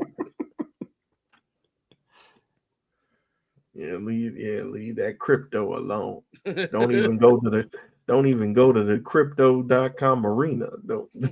No, hold on. Whenever y'all play the Sparks, just say you hurt. That arena name is gonna age poorly because it'll be a different name in 3 years. Mm-hmm. Yeah. Just like Miami had that FTX arena. Mm-hmm. I think, did they get the naming rights off of that, or is it still ongoing? I think it's changed. Yeah, it was like, oh, we definitely, that brother already got convicted too, or he was like, we definitely can't have this. Safari, no, come on, Safari, you ain't gonna get me to switch to your browser. Like, why you even waste the advertising money? And Jay, what's your favorite cliche in the playoffs? I really don't have one off the top of my head. I mean, you don't have a pivotal game 4? It has nothing to do with basketball. Actually, it kind of does have something to do with basketball. I was watching like some pregame for the WNBA, and they were talking about Angel Reese. And there's a commentator. I've only heard this term like said in football for for a player, and they say that this player has a high motor, a Oh high yeah. motor player. And typically, when they say that, it's not towards The an dog was athletic player that's Yeah. obviously getting double left and right. But for saying that, it's like, okay, this high motor player, it means okay, they hustle, not very athletic, kind of slow. But She's they got the hustle. rare non-traditional The high motor player. Exactly. Yeah. First so one in the gym, last one to leave. Sneaky athletic. Yep. They work hard. They Deceptively work- fast. Yes. Like a coach on the court. coachable.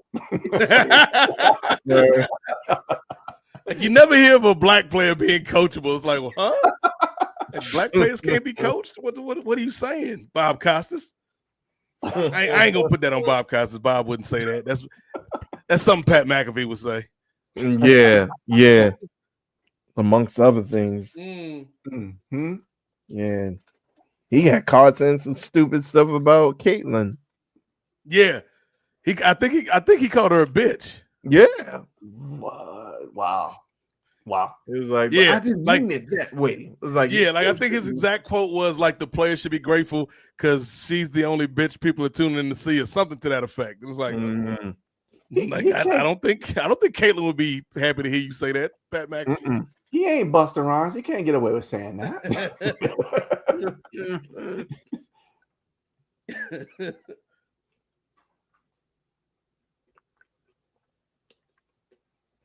Okay. We need to get Ray on these broadcasts. Ray would just be like, Ray and Mike Breen, like, and another great shot by the OKC Thunder. I don't know, Mike. I think this is an insurmountable lead. Like, Ray, it's a 5-point game. Bang. It's gonna be hard to surmount this, Mike. Like, damn, Ray. Like, Ray's analysis is real one note. Like it's the first quarter. It's an insurmountable lead, Mike.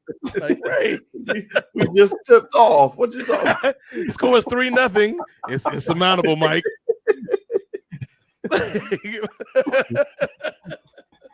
The story of the series.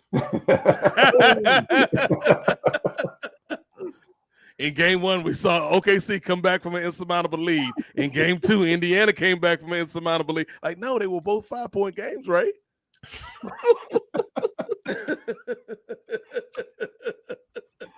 Oh, we got to get this nefarious merch. Insurmountable. Insurmountable. Ray Williams. That'd be Ray's catchphrase. Like if he redid the Cody Rhodes return promo, he'd be like, I went from being undesirable to unsurmountable. The insurmountable. And then he hits him with a UDT. in damn surmountable. Oh, did you hear the news about Jade Cargill today? No, what happened? Apparently, she has been cast in a movie starring opposite Jonathan Majors. Oh. Like, she's not the co-star, but she's like in the name when you go to the movies, you'll get like maybe 8 or 9 people in the title credits, and then everybody else is like after the credit. She's gonna be one of the before the credits names. Okay. So like that's for her first movie. Like, I know Jonathan Majors trying to make his comeback, but that's a pretty big get for her. Mm-hmm. What kind of movie is it? Did they describe or just said just? I just saw that she was in talks, not talks, but she had signed to star opposite Jonathan Majors in the movie. I'm like, okay, word. But Okay. they're not gonna say nothing about that on TV. They're not gonna give her flowers like they did for Liv. Liv shooting a movie in Japan. We ain't never gonna see that movie. Movie ain't never coming stateside. Won't even be going straight to DVD. And you gotta pay them overseas tariffs to get the Liv Morgan DVD. Ray gonna be like, can you call Karen Peterson, see if she got a connect over there? She big in them streets over there.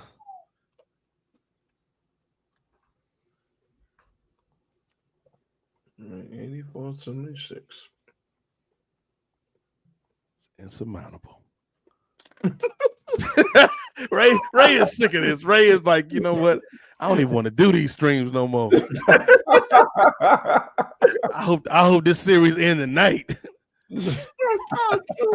Like Ray, it's only 2-1 or 2-2. 3-1 or 2-2. Like we can't end the series. The series is over.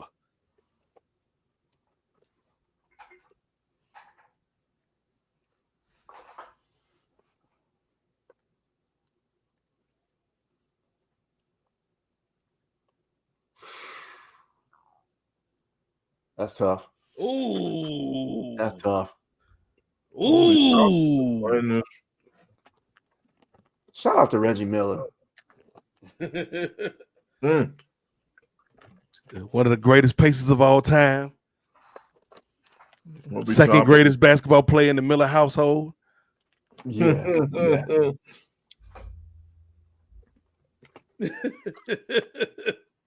Reggie clapping like he gonna get a ring. He might. You never know. I don't know if he got like some type of low key role within the organization. It might. Pacers ambassador. Maybe. I don't know. Reggie gonna end up with a ring. Oh, backcourt.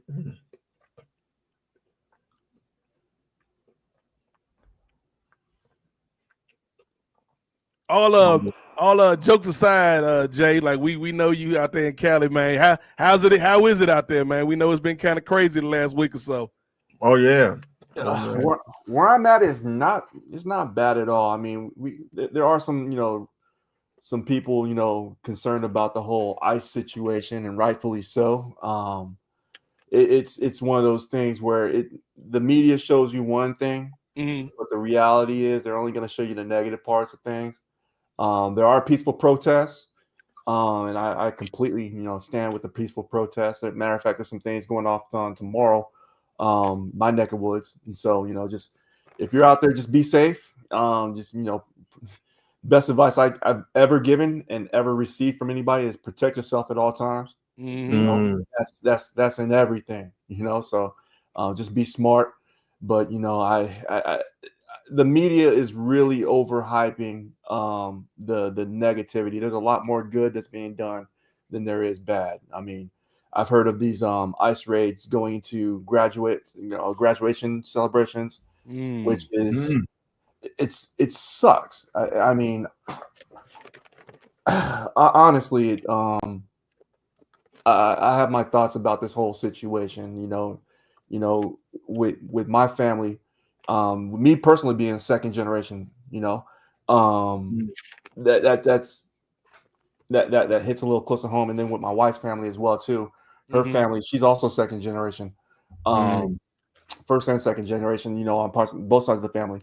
So we know people that can be impacted. We know people that are connected to people that can be impacted by this. So there's a lot of fear that's being spread out there, and that's all it is. Is fear, is hate, and the only way to combat that is with love and educating yourself on how to best prepare yourself and your people. And for those that are marching tomorrow, I stand with you. For those that are impacted by this, thoughts and prayers go out to you and for you. We just have to combat hate with love, and by any means necessary in this one. So yeah. So that's how I feel about it. In my neighborhood, I'm in the Central Valley. There's like I said, there's some people organizing some things this weekend, and in LA, I know there's more things that are happening over there, especially where Chris is at.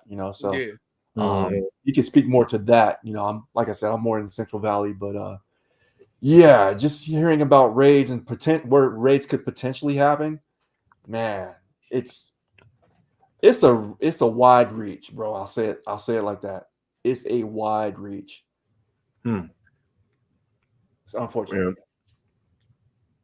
And speaking of brother Chris, I think he's gonna participate in those protests as well. So we're wishing you is being safe out there, Professor Chris. Also, he has his 2-year anniversary with his lady coming up. After being on the streets with those 47 women. He finally found. It's going to be 47 sad women out there tomorrow. That could have been me. 47 Heartbreak. Hey, 47 Dolph Zigglers. It was supposed to be me. Matter of fact, it's gonna be the ICE protest, and then it's gonna be those 47 women. They're gonna be protesting outside of Mr. Child with Chris and his wife is trying to have dinner.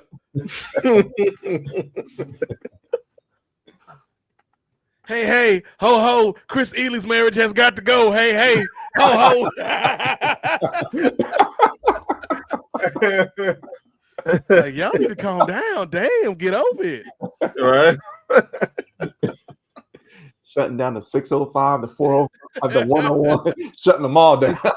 We got protesters. Is it because of ICE? No, it's apparently because Chris Ely has 47 girlfriends that have traveled from all across the country, and they're here protesting his wife and him having dinner at the Cheesecake Factory.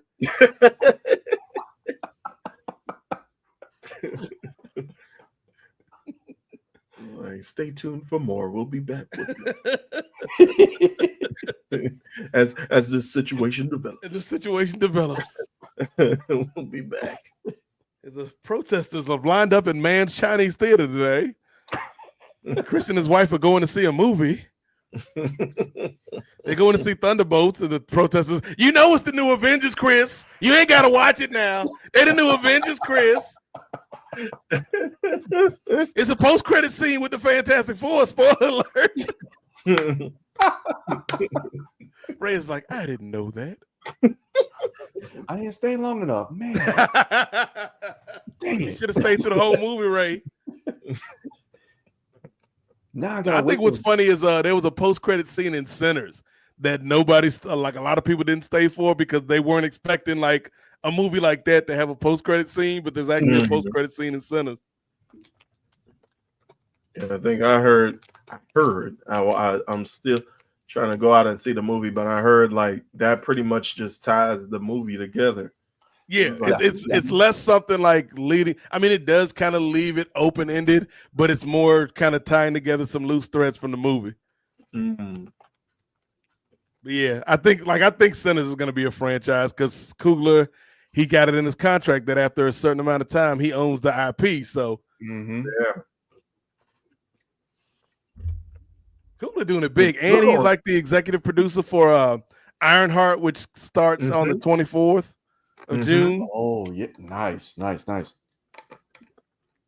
saw him do an interview about it, and it's like you know, Coogler, he bay all day.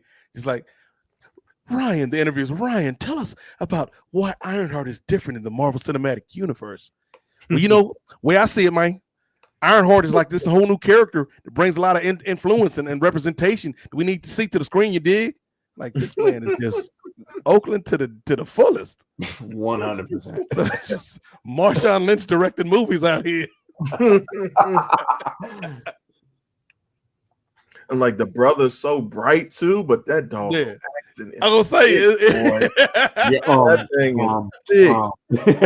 Yes. Yeah, and he does say a lot. Like somebody asked him, like I saw the press junket he was doing for Sinners, and they had like a screening in the town in Mississippi where like the movie was set in, and I think one of the reporters asked why the movie wasn't set in Mississippi, and it was a respectful question, but of course people on the internet took it as she was trying to get him with a gotcha question, but he was just like, I'm glad you asked me that question, because you know, really, when it all comes down to it, we want to do it right here in Mississippi because that's where it came from. You dig? But because of the credits, man, you know, these productions, they got credits. States give out credits, right? And we couldn't do the movie here, but I wish we could. You know, it's like I think that's like he is a brilliant human being, but because of the way he talks, people underestimate him, and sometimes that can work in your favor. Yeah, that is true. People can underestimate you, but yeah, that brother is so bright. And I think Chris mentioned not going to school with him, but hearing about him doing his thing in USC. I think when Chris was doing his post-grad, Coogler was attending the film school. Mm-hmm. So yeah. That's better and which was wild in the streets. Yeah. Yeah, when Chris was out here being wild in them streets. Yeah, he was up to girlfriend 22 by that time. Yeah, because he was telling us Willow Bay was like the head of the film school, formerly of NBA Inside Stuff back in the 90s. Yeah. She's married to one of the Disney guys. Didn't he say, was it Iger? Yeah, Bob Iger. Yep. Bob Iger. Yeah. Okay. Mm-hmm. So like she got some influence on these streets. Yeah. And you guys mentioned him always using the word it kind of reminds me, and I know this is going to seem like a bit, but hear me out. Cora Jade had an interview with Ariel Helwani. I know. Hear me out, though. Always back to Cora. The correlation. Okay, I got it. That's all correlated. Where? The name of your podcast, Ray, is Correlation. Yeah, nephew got you on that one. But I'm saying though, she got on there and that was like her first interview, her first big interview since being released. And she nervous and she going through, she answering the questions. She's providing great answers and she's being transparent and vulnerable. But she says like almost every 3 seconds. So, like I knew I was gonna get released, but like I knew I had a feeling like when they called me, like I knew that it was coming because I had an interaction like with this man, and it wasn't Hunter. Like it was it was noticeable, but I'm like, y'all, everybody in the comments was, oh, she's saying like too much, and then Ray was in the comments fighting for his life, like it's all right, Cora. It's all right, girl. Don't let him get you down. Not this time. This man Ray was fighting in the comments like Steve Rogers in that elevator fighting Hydra. I got your back, Cora. He was like, you know what I'm gonna do? I'm gonna hit that like button to show my support. Exactly. Damn. Breakaway dunk. Man. Obi is having a game of his life. He was in the huddle. Come on, guys. You know, I know we got an insurmountable lead, guys, but let's make sure they don't surmount us. Let's go. Paces on 3. I don't know how Obi topping talks. He's still just a random basketball guy. Super. I'm like Ryan Coogler in the huddle. Guys, like look here, guys. I know we out here at this basketball game. They got good players, but we got good players too, cuz oh yeah, you gotta throw in cuh. Let's go ahead and make this lead insurmountable, cuz. That's a great question, cuz. You go out here and show them. They're like, what happened to Coach Carlisle? Why is Ryan Coogler out here? Coach taking a break, cuz. I got it for the third quarter. Show these busters some Indiana basketball. Oh, Chet, you gotta take the 3, Chet. Chet been struggling all series. Yeah. Same thing happened in game 3, like in the fourth quarter. He got his own rebound, or he got a shot blocked, and then instead of kicking it out, he's like, I got this. It's Chet time. It's like, no, Chet. It ain't your time, dog. Chet time.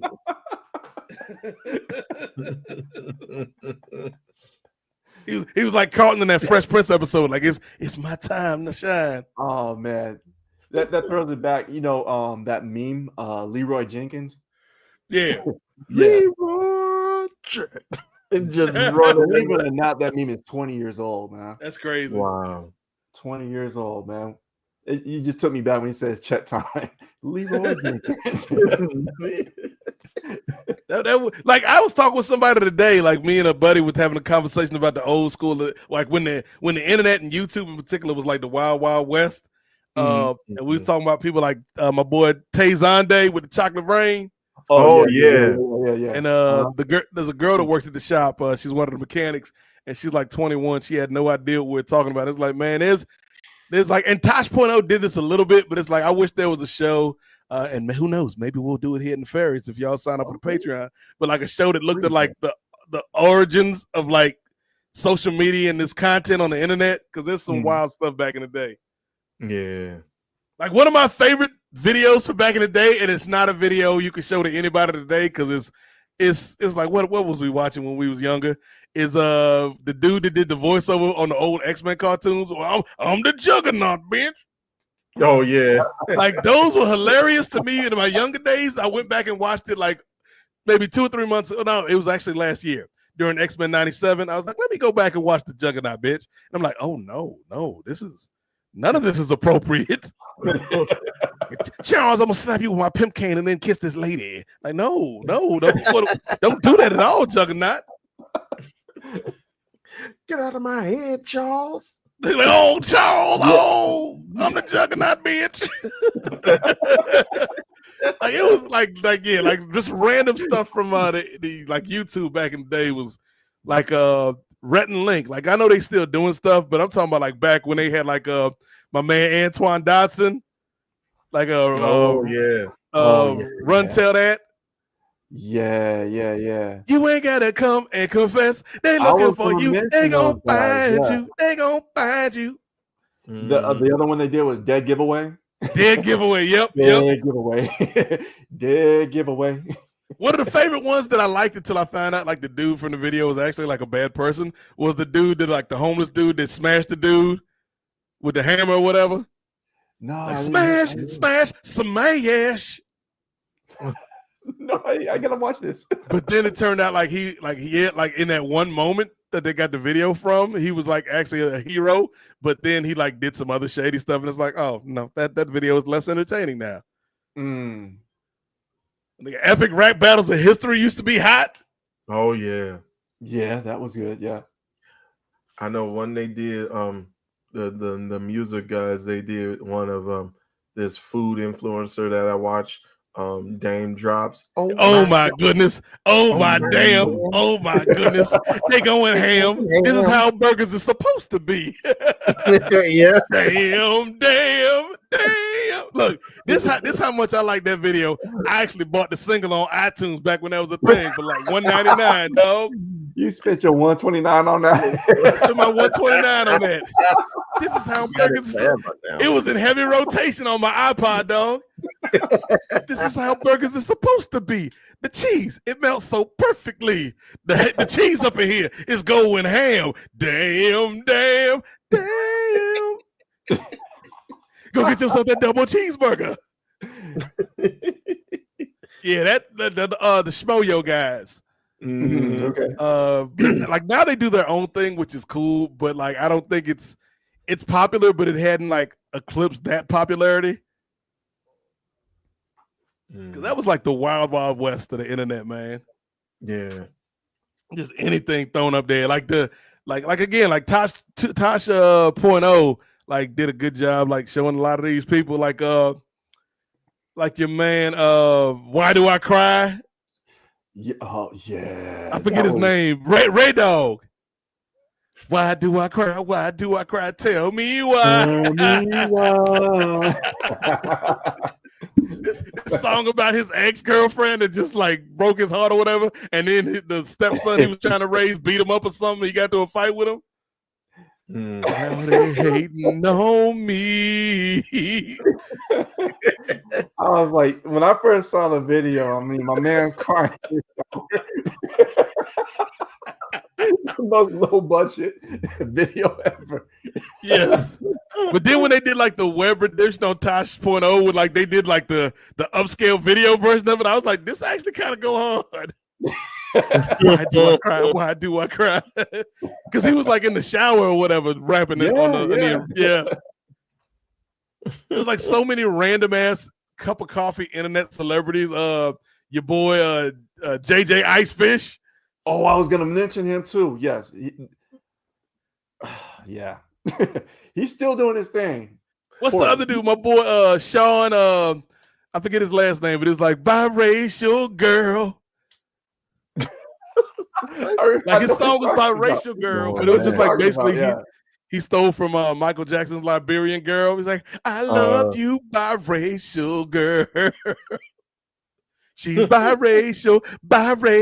She's caught between both worlds. And in the video, they had like this mixed girl, and like there was a black dude on one side and a white dude on the other side, just pulling her. She's caught between two worlds because she's biracial. Doesn't know which way to go. like no, like the internet is insane. Sean Fury, yes, biracial. Sean Fury. Ray. It's The being insurmountable lead surmounted. is about to be surmounted. It's being surmounted. That's what your boy Caruso said in the huddle. Guys, I know it looks like an insurmountable lead, but I believe in us. If we work hard and we play smart, we can surmount this. And SGA is like, I don't think that's a word. I say we can surmount this. It is in America. We can be the king of Right. the Shut up, Canadian. and Lou Dort's like, do I have to shut up too? Nah, you cool, Lou. Lou, you awful quiet in the huddle and in the game. Yeah, Lou Dort has been real quiet this whole series. Mm-hmm. I think that's like, again, I think it was Ray that brought up the point. At least with Indiana, there's like a definite number 2 with Pascal Siakam, who may be the number 1 depending on game to game. Yeah. With OKC, like there's no definitive number 2. Like Jalen Williams might have a game, Holmgren might have a game, Caruso might have a game, but it's like there's no set number 2. Yeah. Right. Yeah, we're talking about the consistency or lack thereof with OKC, having a clear cut number 2. It's just Shane and them.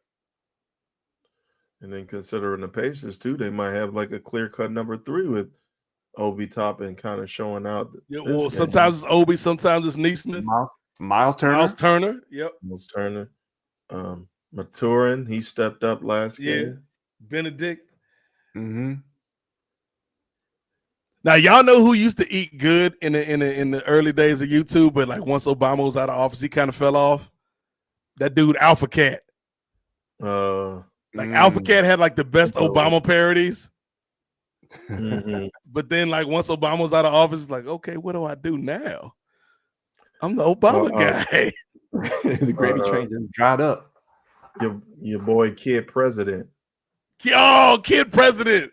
That was my little dude. I used to love Kid President, man. He was cool. That boy Kid President better than Trump. Better than Trump. Yeah, way better than Trump. Hey guys, just love everybody. Stop being mean. I'm Kid President.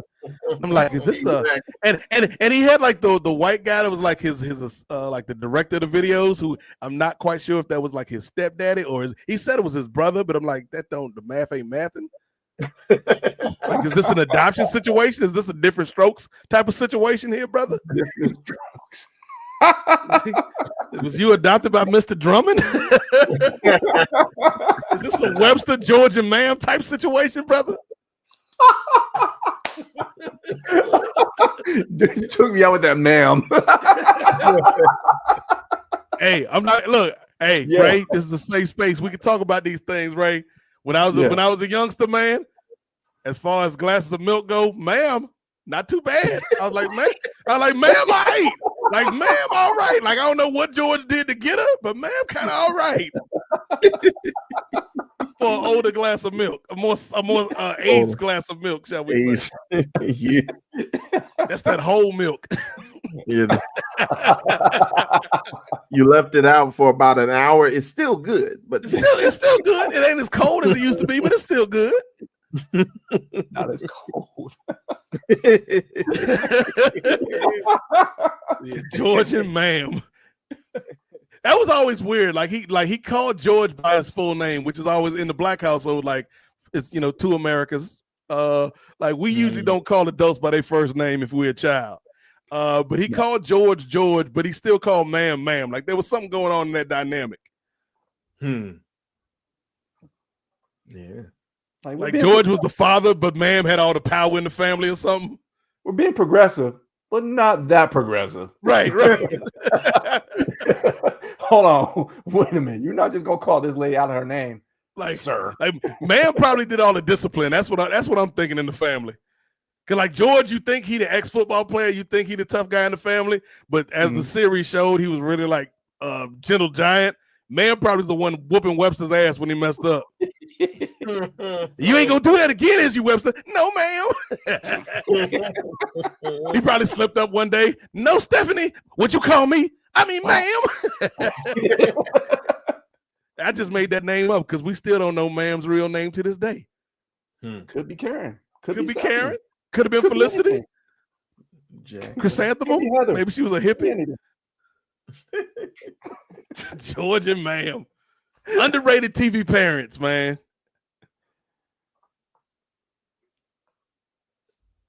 The fact that we had two shows with the same premise of a upper middle class family adopting a random ass black child or black children, like, and it was hot, and even black people liked those shows back in the day. Like, that's wild. Yeah. No, actually, I was gonna say 3, but no, Silver Spoons wasn't an adoption situation because Alfonso's character was like upper middle class black.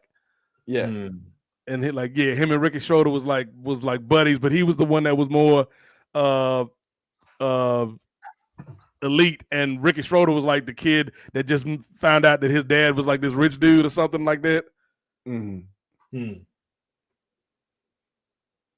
Yeah, TV shows back in the 80s was wild. That was back when cocaine was flowing. Like somebody was hiding at the pitch meeting. We're running out of ideas, guys. We need a new sitcom for the fall. Any ideas? Barry, what's your idea? So I've been thinking, there's a show, right? Y'all seen Different Strokes, right? Different Strokes is cool, right? But what if we get an even smaller black child that people think is a kid, but this nigga like 22? He's like Barry, I don't like you using that word, but that's a great idea. Don't put that word in the script, but let's go with it. Like, sorry, boss. Sorry. And then Cat Williams at the other end of the table. You know, I can see you. I can see you. All lies will be exposed, Ray.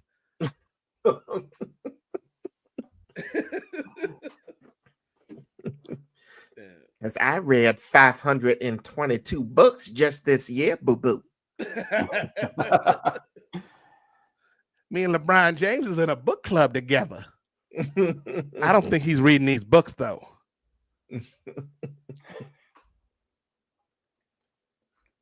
And I ran the 40 in about 3.8 seconds. Didn't he say something? Wow. Yeah. I'm gonna race iShow Speed next week on stream.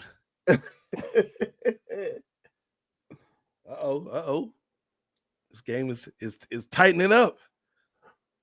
Oh, I just thought we were talking about what we were kind of pontificating about what Drake is going to do now.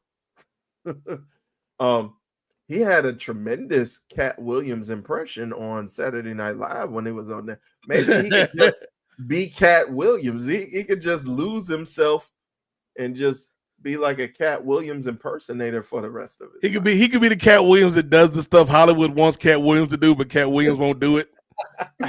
I put on the dress, boo-boo. Exactly. Big Mama's House 3. I'm Big Mama Crody.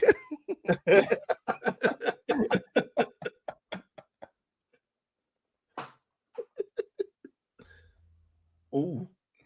Uh-oh. It's all tied up.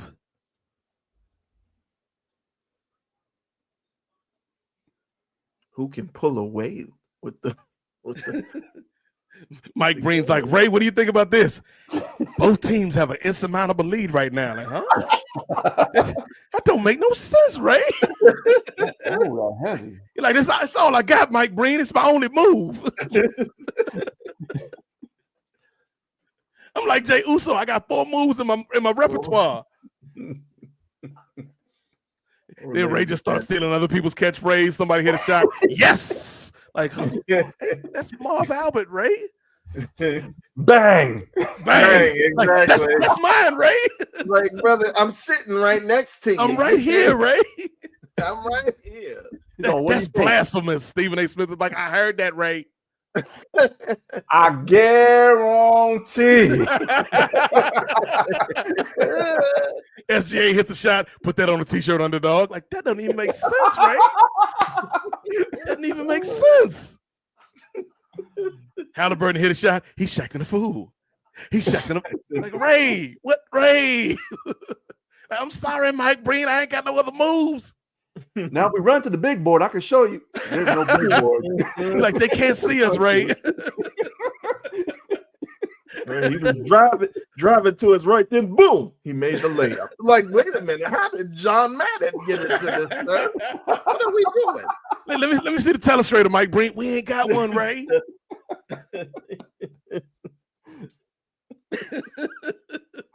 Like, I think this is a mistake, Ray.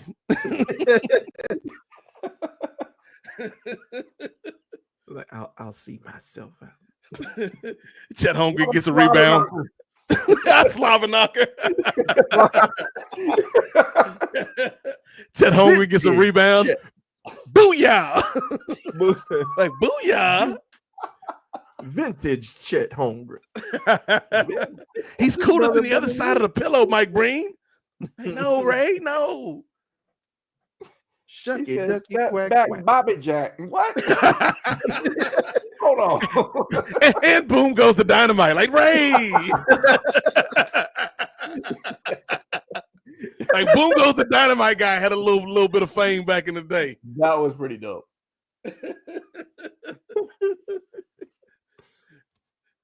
Ray just starts getting nervous and then like starts stealing Jim Valvano's speech from the ESPYs.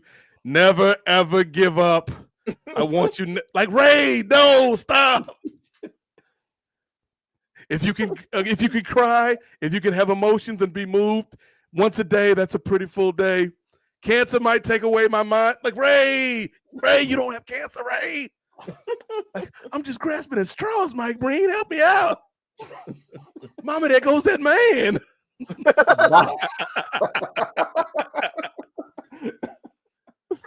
I did steal that. Like, for my football games, I did steal Mama, there goes that man. That's just a great catchphrase from Mark Jackson. That one in hand down, man down. Yep, that's a good one. Mm-hmm.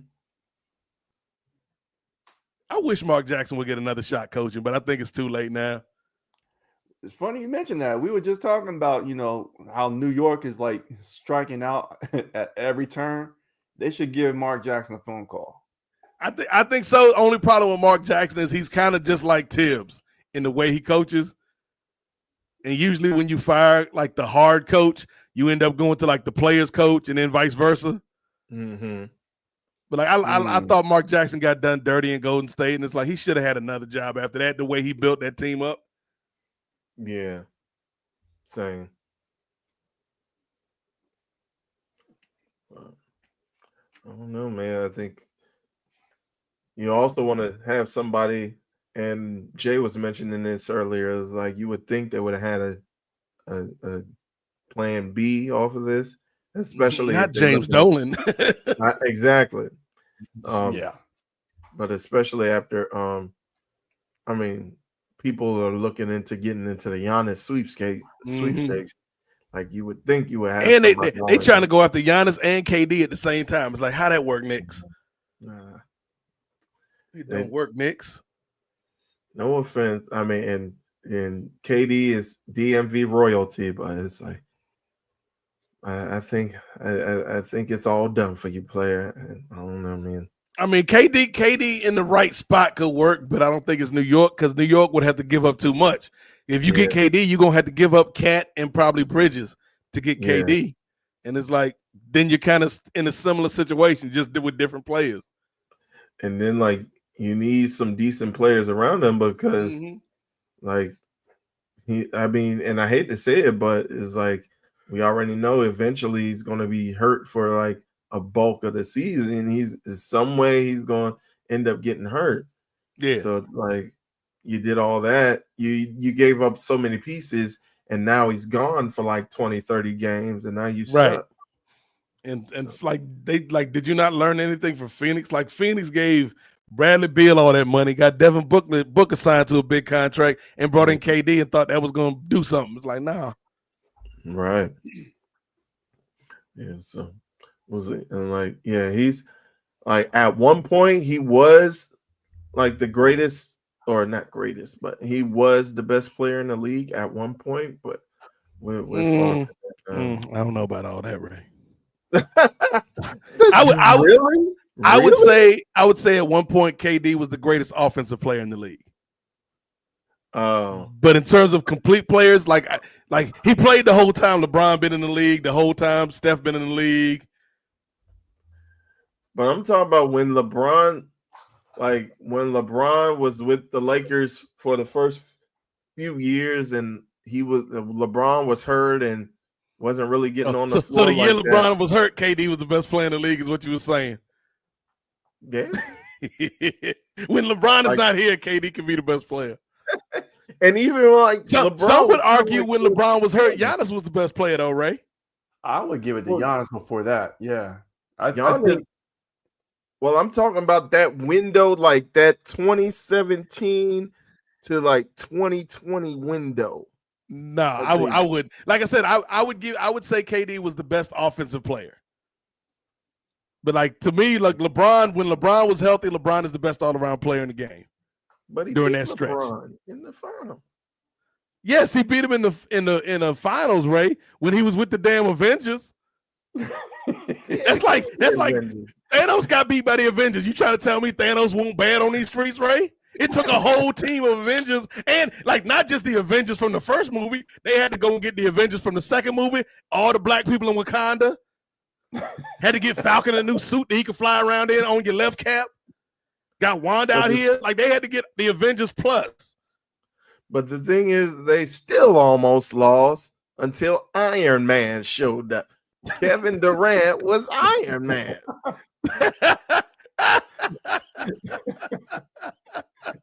They needed somebody to step up and hold the power gauntlet. What happened, Ray, was in this scenario, the Avengers lost to Thanos after being up 3 movies to 1. And Thanos came back and had won 3 straight movies, and like, well, damn, I thought we had the team. And it's because Hulk got himself kicked out the 3rd movie for hitting Thanos in the nuts. And they was like, Hulk, you can't be doing that, dog. We're like, well, Hulk smash. That's what Hulk do. Like, no, sit on the bench, Hulk. And that's how Thanos won in that series of movies. And they was like, all right, for the sequel though, check this out. We're gonna get the Avengers, and we're gonna get Spider-Man, Black Panther, Batman, and like them last 2 ain't even part of this universe. Don't even worry about it. It's gonna be time traveling, variants and stuff. Stephanie White gonna be part of the movie too. Like they had to go above and beyond just to beat LeBron, Ray. People got the nerve to talk about LeBron made a super team. First of all, LeBron made a super team to beat the Celtics super team. And then it was an arms race, because then Golden State was like, okay, we got a super team too. Then they was like, oh, our team ain't that super. You know what? Let's get KD, and it was a super duper team. Yeah. Like what has KD done when he's had to be the leader of a team is my question, Ray Williams. Yeah. I asked you an insurmountable question, brother.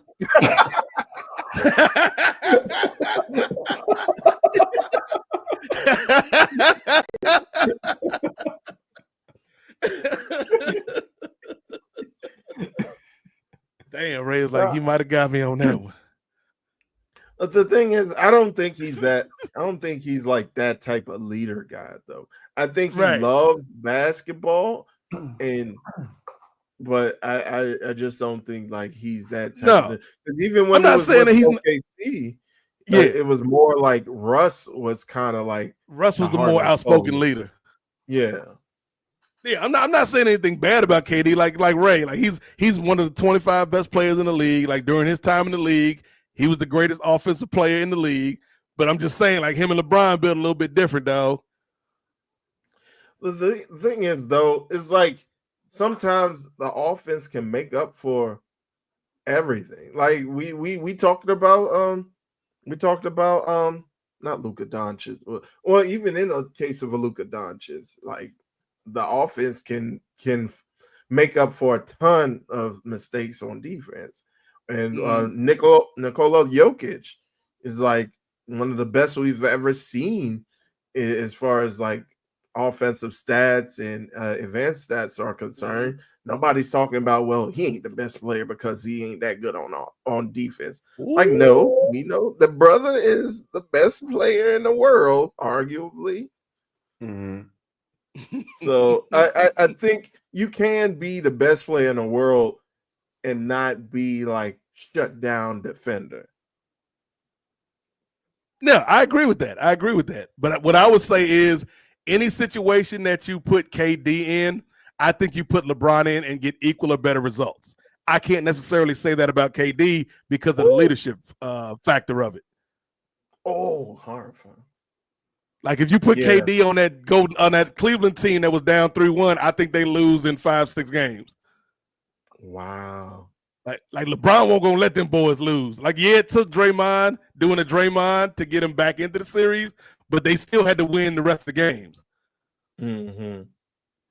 Like I just don't think like KD is a great basketball player, but I just think like, and the knock on LeBron is like, oh, he's not Jordan. It's like only been one Jordan and then a Jordan 2.0 Xerox copy with Kobe. That's it.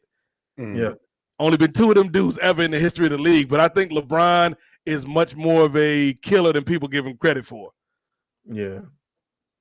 I think he does have that gene in him. OKC got an insurmountable lead now, Ray. He does have that mode where it's like, all right, get on my back, boys. And I think he got that once he like with Miami, once he got to Miami and passed that 2010 final with Dallas. I think he kind of it took him going to Miami to kind of learn from Dwayne Wade and them cats. And I think like the Cleveland LeBron is, to me, like the second time in Cleveland, that's one of the best. Like if you just take those couple of seasons, I think that's the best version of LeBron, even though he's been great his whole career. I think that second time in Cleveland, like that's LeBron that like LeBron went from skinny Steve Rogers to grown-up Steve Rogers. Right. When he was in Cleveland the second time, like, oh, this brother ain't playing. Right. I think somebody put up some stats the other day, like he had a stat line during the 2016 finals, or it might have been even the playoffs, the whole 2016 playoffs, where he like averaged like 30, 8 rebounds and like 7 assists for the entire playoffs. It was like, like LeBron at his peak was like a different dude. But like I said, I think KD, to me, I think the closer comparison for KD is probably Kawhi. I think Kawhi's a better defender than KD. Though. That's what I'm saying. Kawhi's a better defender than KD, but I think KD's a little bit better offensively than Kawhi. Oh, he's a lot better offensively than Kawhi. I mean, that's Kawhi's good, I think, but KD is elite. I mean, that's. I mean, if you're gonna put attributes for offense, he's at a 99. Right. You know? You know, but I don't know. I would. And even though KD gets hurt, he's much more durable than Kawhi. 100%. Kawhi stay hurt. Yeah. Kawhi show up and you surprised. You're like, oh damn, I didn't know you was coming tonight, big dog.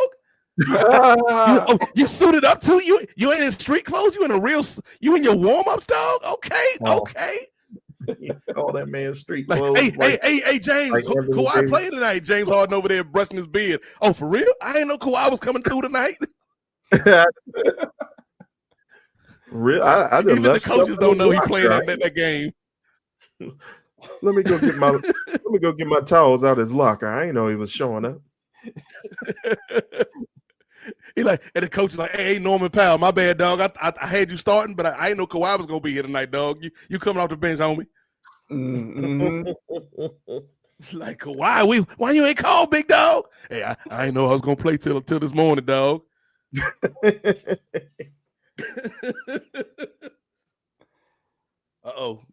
4-point lead under a minute. Could this be insurmountable, Ray? Stop it. That like once the game is over, that's when Ray will be like, I told you it was insurmountable, Mike Breen. and they could not surmount it.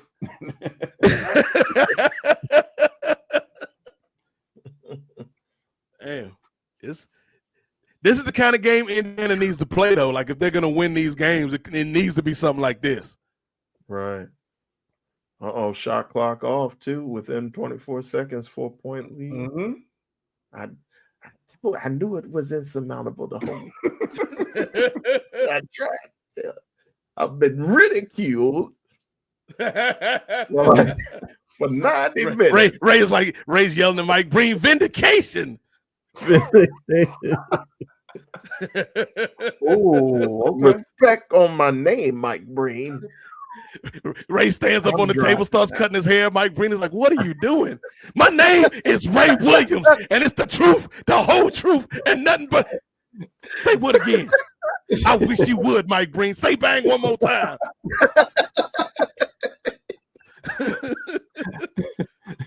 I'm driving now.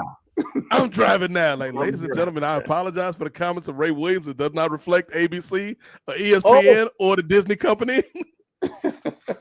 Don't tell me it's a they call timeout or. No, that was a good conversation, Ray. It may sound like I was trying to put KD down. Like, I think out of the last 20 years, KD is one of the top 5 players. But I just think like there's a different level when you're talking about KD and when you're talking about like healthy Bron. Yeah, I think we undervalue like LeBron just because we're used to it. Well, the thing is, though, I think Bron, he was the best all the way up until maybe like his final years with Cleveland. Once he got with LA, I think he was top 5, maybe top 10. But for sure top 5. I don't think he was the best player in the world anymore. That's all I'm saying.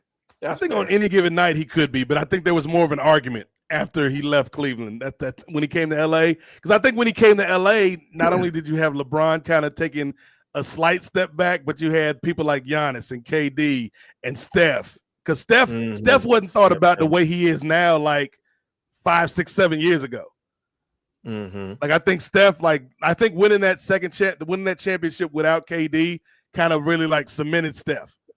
Yeah. You're like, oh, this dude is good on it. He don't need Superman to come through for this movie. And then like you said, doing it without him, and then actually winning the Finals MVP. Yep. Mm-hmm. I think that's when Steph like hopped up to another level. Where it's like before, I think this whole thing has been like LeBron's era featuring Steph, featuring KD, featuring Giannis, featuring Jokic. I think now it's like LeBron and Steph's era featuring those dudes. Yeah. And again, another player where that was a good conversation there, Ray. Yeah. Another player heavily great on offense. Not a liability on defense, but not like a world stopper on defense. Yeah, no, he's not a great defensive player, but he's not Luka. I think that's the difference between Steph and Luka. Is Luka's a liability on defense. Yeah. Yeah. And Luka's like, what do you want from me, Ray Williams? I play the game, I score the basket, I drink the beer. What you want, Ray? Was that Luka? I mentioned Ray Williams. I think he's getting Luka. You know what's insurmountable? This block button. That sound like Giannis. It did sound like Giannis. Just a random foreign player. It could have been Luka, Giannis, Jokic, any of them. Wemby. Man, 5-point lead now. If that happened to me, y'all about to see it.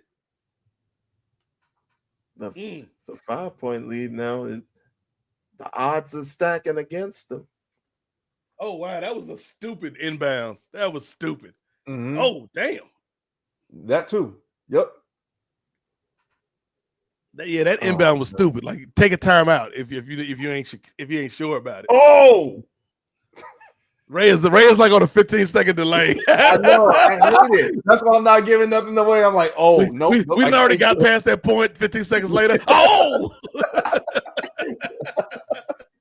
I swear, man. Especially like I got this doggone the scoreboard up from YouTube, and then they like And you 30 watching this from an seconds ahead illegal of me. site, Ray? Are you watching the NBA Finals through nefarious means? Like, it's on free TV, my boy.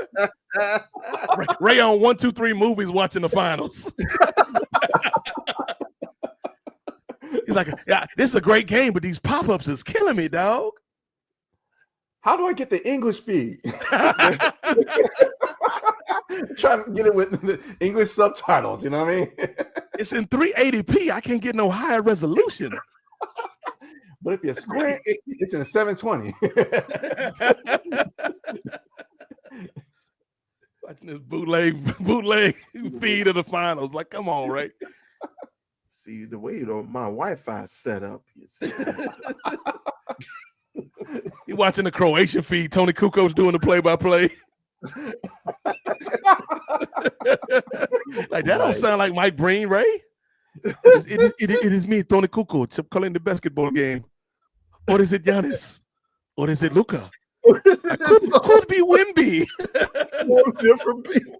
It's like, which foreigner are you? It is me, Shea Gilgeous-Alexander.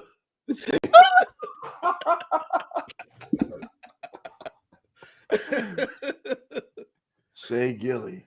Oh, It's me, Lou Dort.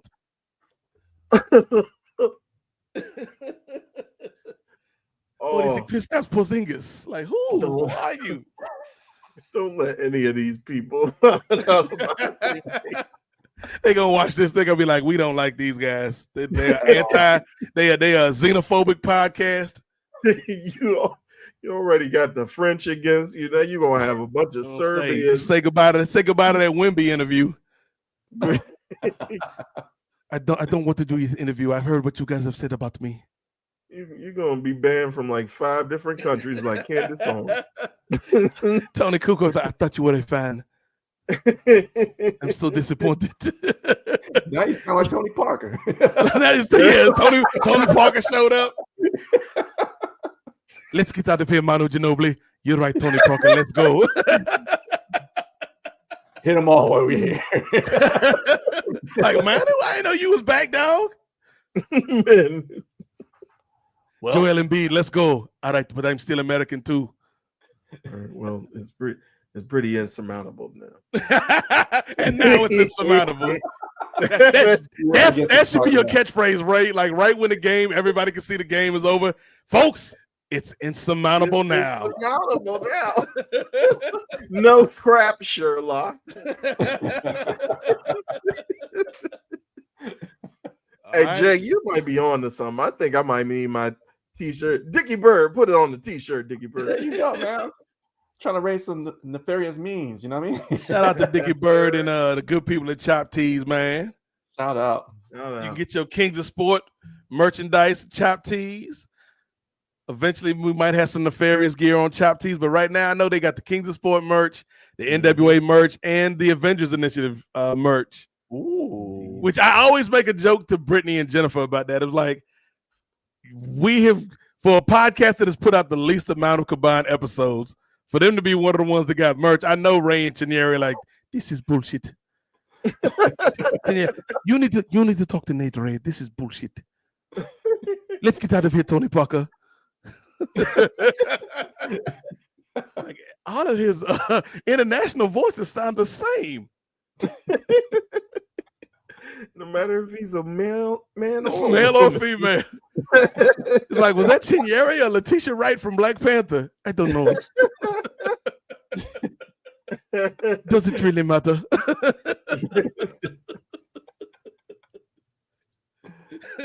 Oh, Lord. All right, let's get out of here, Alexander Sarr. That is the game. Okay, tie series. Ties up the series 111-104. And you know the crazy thing, Jay, after that win in game 3, this is how media, like, come on, I've been broadcasting for like 20 years, man. Like, I know how the media tries to get you. Like, after game 3, is this, everybody turned into Ray Williams on ESPN or Fox and Sports. Is this the end for the Oklahoma City Thunder? Can they come back? Like, ESPN had the audacity this morning to air like the greatest comebacks in NBA history. Like, they showing like LeBron and them down 3-1 and some other teams down 3-1. And they're like, can the Thunder come back? And I'm like, they're just down a game. Like if they lose tonight, we can have that conversation. But it's just a game. Right. It ain't 3-0. Right. Right. That's Stephen A. Williams up here. Ray A. Smith. Right. I don't think Oklahoma City can come back from its insurmountable lead. What do you think, Mad Dog Chris Russo? It is insurmountable. Like, was that Chris Russo? Why is Chris Russo? Why is Chris Russo foreign now? I'm like, yeah. Why does it sound like Giannis now?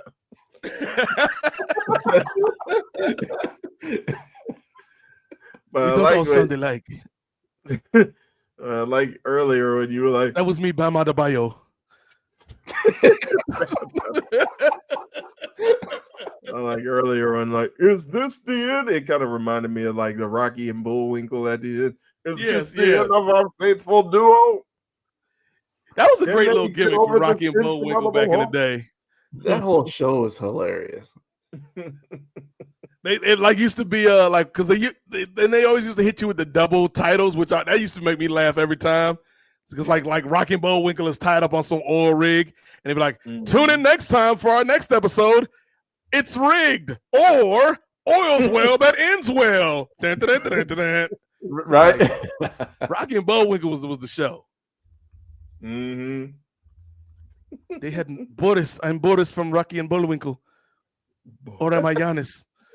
like Giannis? He was on that show too. The world will never know.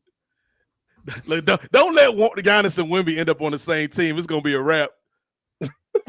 Like, welcome to the Spurs. I'm glad to be on the Spurs. Have a mic'd up version of that? Oh yeah.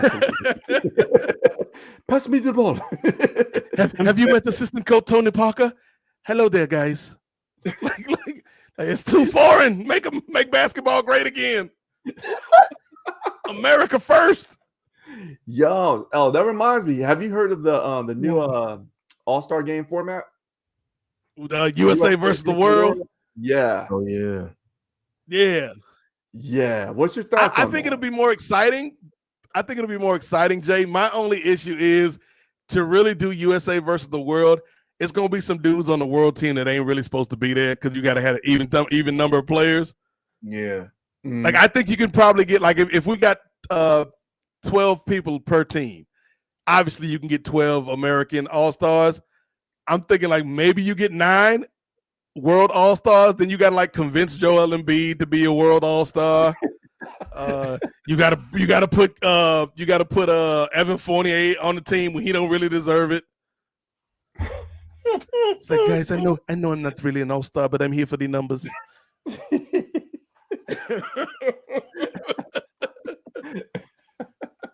I think you could field a whole world team. You got one of the other Antetokounmpo brothers just to fill out the roster.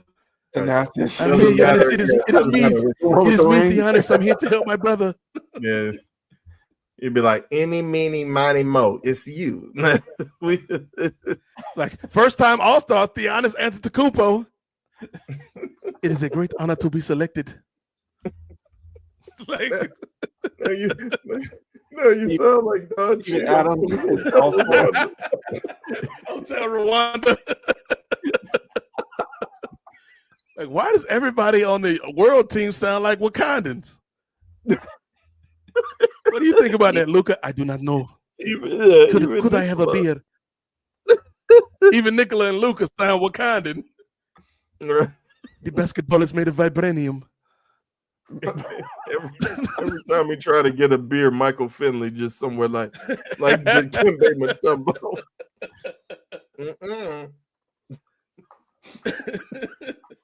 Akeem Olajuwon be the coach. I'm Coach Akeem Olajuwon. It's like, why, Akeem? Why? This xenophobia is killing me. But nah, that was a fun game. Like the last 2 games have been pretty good. The first 2 was kind of Yeah. Even the first one, it was like, even though it was close, it was still like we were talking about so much other stuff other than the game. Yeah, and it didn't really get close until like the fourth quarter. Right. Like they kept it within 10 the whole game, but it didn't get like tight until the fourth quarter. Yeah, this one was much closer. Yeah, like this game and last game, like we're actually like okay, and that's why I think it's gonna be dangerous going back to OKC for the Pacers because I think for them to win the series, I kind of feel like they had to win the night. Because now you got to if they're gonna win the series, they got to win at least 2 games on the road. And as I think Ray was saying earlier, when you're at home, your bench players play better, and so all these Thunder that we've been looking at kind of like sideways because they really hadn't been stepping up. Like Chet might have his best game next game. Yep. Or Lou Dort might come out or like we talked about in Lou Dort might go for 40. I told you I had a good game in me. Don't give up on me, coach. I'm Lou Dort from Canada. or like game 2 with Aaron Wiggins. Aaron Wiggins stepped up with a bunch of big threes. So yeah, he showed up. Yeah, we'll see. But yeah, I think we start winding things down, Ray. Indeed. We have a busy week, Ray. We have a busy week for those that don't know. Like we had our Game 4 finals watch tonight. Sunday night, we are back with the NWA podcast. Yes. Monday, we're back with Game 5 of the finals. And then Thursday, there is a finals game, but I've made the executive decision that we are not going to do a finals live watch. Because if the news is to be correct, if the news on the street is correct, Jay Lacey, that's going to be the day for the next edition of Ring Theory. Yes, sir. Yes, sir. So who knows if the finals go on past game 6? But if they do, we'll be back for not game 6. Yeah, I guess it would be game 6 because game 5 is Monday, game 6 is Thursday, and then game 7. So if the series goes 7, we'll be back. I don't think it will be. So game 5 might be like our farewell to the NBA Finals because we're gonna do Ring Theory on Thursday night. Yes, sir. Yes, sir. Jay with so Gerard and possibly a special guest. Special guest. I wonder who. It is me, Jonas. I want to talk about wrestling. I'm a big wrestling fan. We watched it at home in Greece.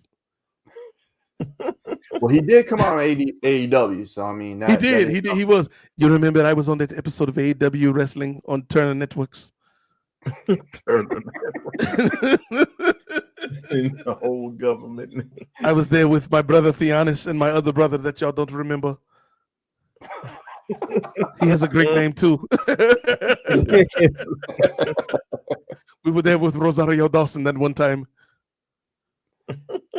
That one time Rosario was on AEW. And she never came back. Never. It's like, I don't think she's really a wrestling fan, guys. You don't say. I think this was just promotion. She ain't real with it. She ain't real with it. She ain't no Vanessa Hudgens out here. Right. Now that being said, Rosario, if you'd like to be on the NWA podcast, you have an open invitation. Yes. I stand by that. Love me some Rosario. I'll be look, you already know you want that, Ray, but you don't really want it because I'm gonna set you up from the jump. Like, hey Rosario, I'm Nate, this is Chris, this is Jay and Gerard if they're on the show. And our producer, I'd like you to meet Ray Superdome. And she'd be like, who? You gotta hit him with the Ray 2-time. Ray. You'd be like, damn, Nate threw me under the bus. I can't come back from that. It's insurmountable. And on that note, I think this is going to be an end to our Game 4 watch party. We appreciate everybody that tuned in. I did see some traffic on Facebook as well as on the YouTube. Again, we are in the middle of the drive for 500. There you go. So if you like what we did tonight, this is just a little taste. This is us actually being like unscripted, off the cuff, Just not that we script a lot, but like our regular show is a little bit more organized than this somewhat. But this is just us having some fun with the NBA. But if you like what we're doing, head over to the Patreon. $5 gets you in the door. Try it for a month. If you like it, stick around. If not, you can leave if you want.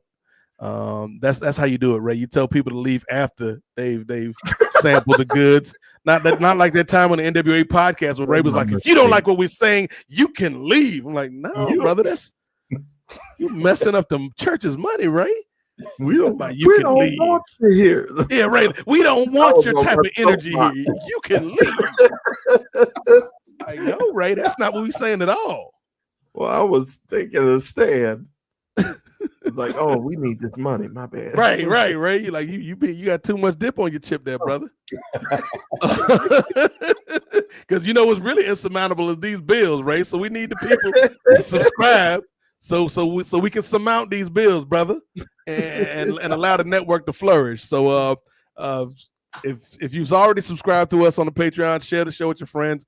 Subscribe on Facebook, which is now over 1,000 Facebook likes and our followers, and subscribe to the YouTube because we're trying to get to 500 on YouTube because that's halfway to monetization. You know, we trying to make that Tezande chocolate rain money, Ray. Which is sad because I think all of that stuff happened before YouTube got monetized. So it's like my boy would have been like, I'm sure he made money, but he would have been rich. Yeah. Off of that back in the day. Like I know he got a Dr. Pepper commercial off of that, but Ray, why did it just hit me? Like this is the last thing I'm gonna say before we leave. And I don't want to say it because it kind of feels like I'm talking behind my brother's back. Oh. But all I'm gonna say is you've never seen Justin Goodrum and the brother Tezande in the same room at the same time. We love you, JG, but that's all I'm gonna say. You ain't never seen them two. Look up a picture of Tezande. Look up a picture of Justin Goodrum. It might be a Stephanie White, Caitlin Clark situation, is all I'm saying. The views expressed on this podcast by one Nate do not reflect the entire Nefarious Network. Justin's gonna see this in the future. He's gonna be like, so you guys are uninvited to future episodes of Hoopsology.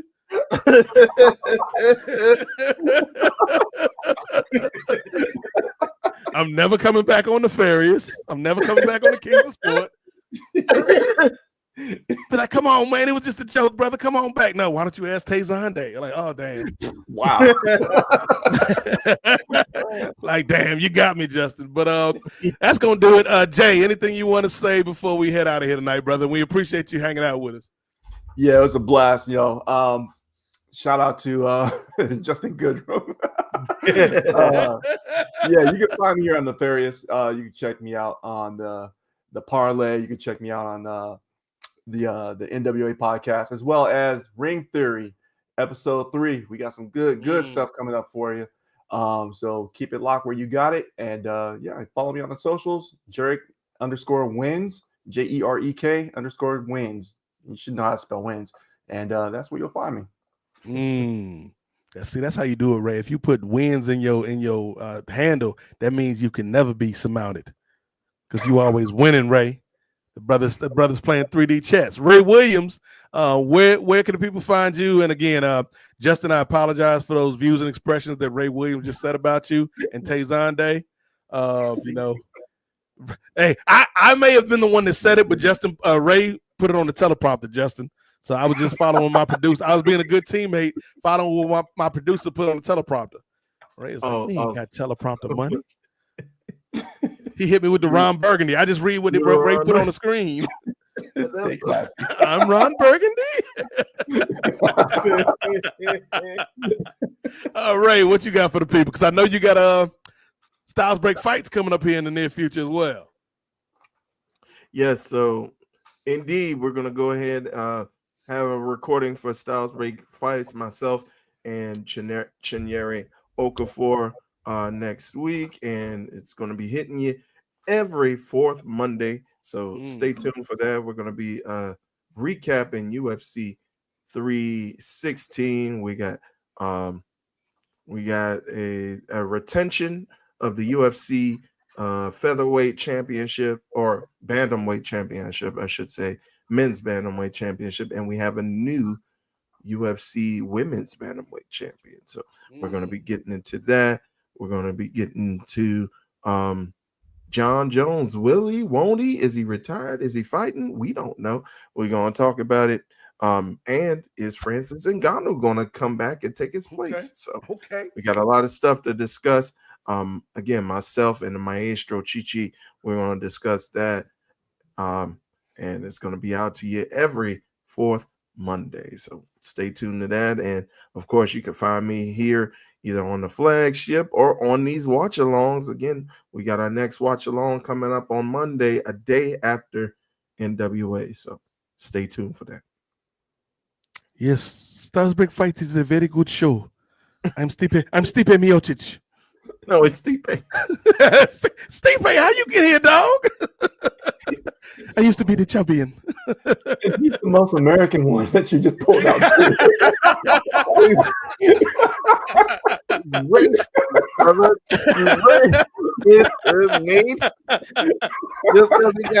Just because he got it. He is Croatian by heritage, but yeah, he's American. He's from Cleveland, brother. That is my bad. I'm Conor McGregor.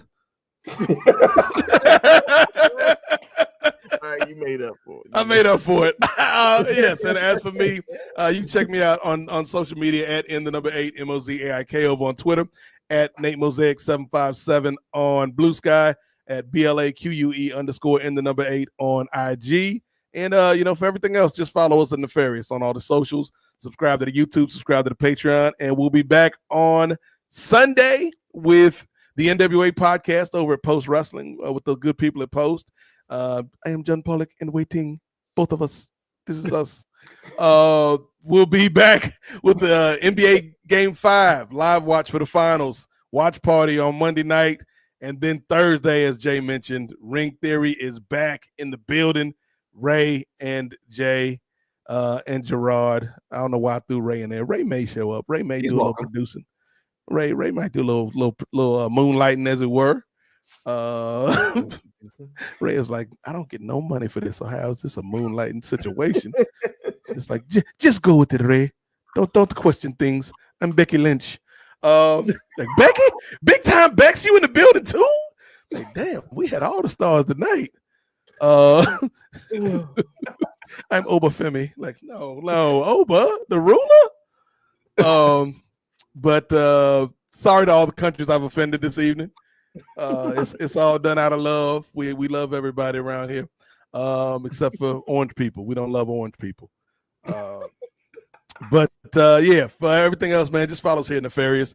Again, want to thank everybody for taking time out of their evening to watch along with the NBA Finals with us, and we'll be back next week for more basketball action. And don't forget to check us out Sunday at Post. So for Ray, for Jay, and for our international cast of guests, I am the Godfather Nate Milton, and we will see y'all next time. Ray, hit that round ball rock, brother. Fade away. Insurmountable, Ray.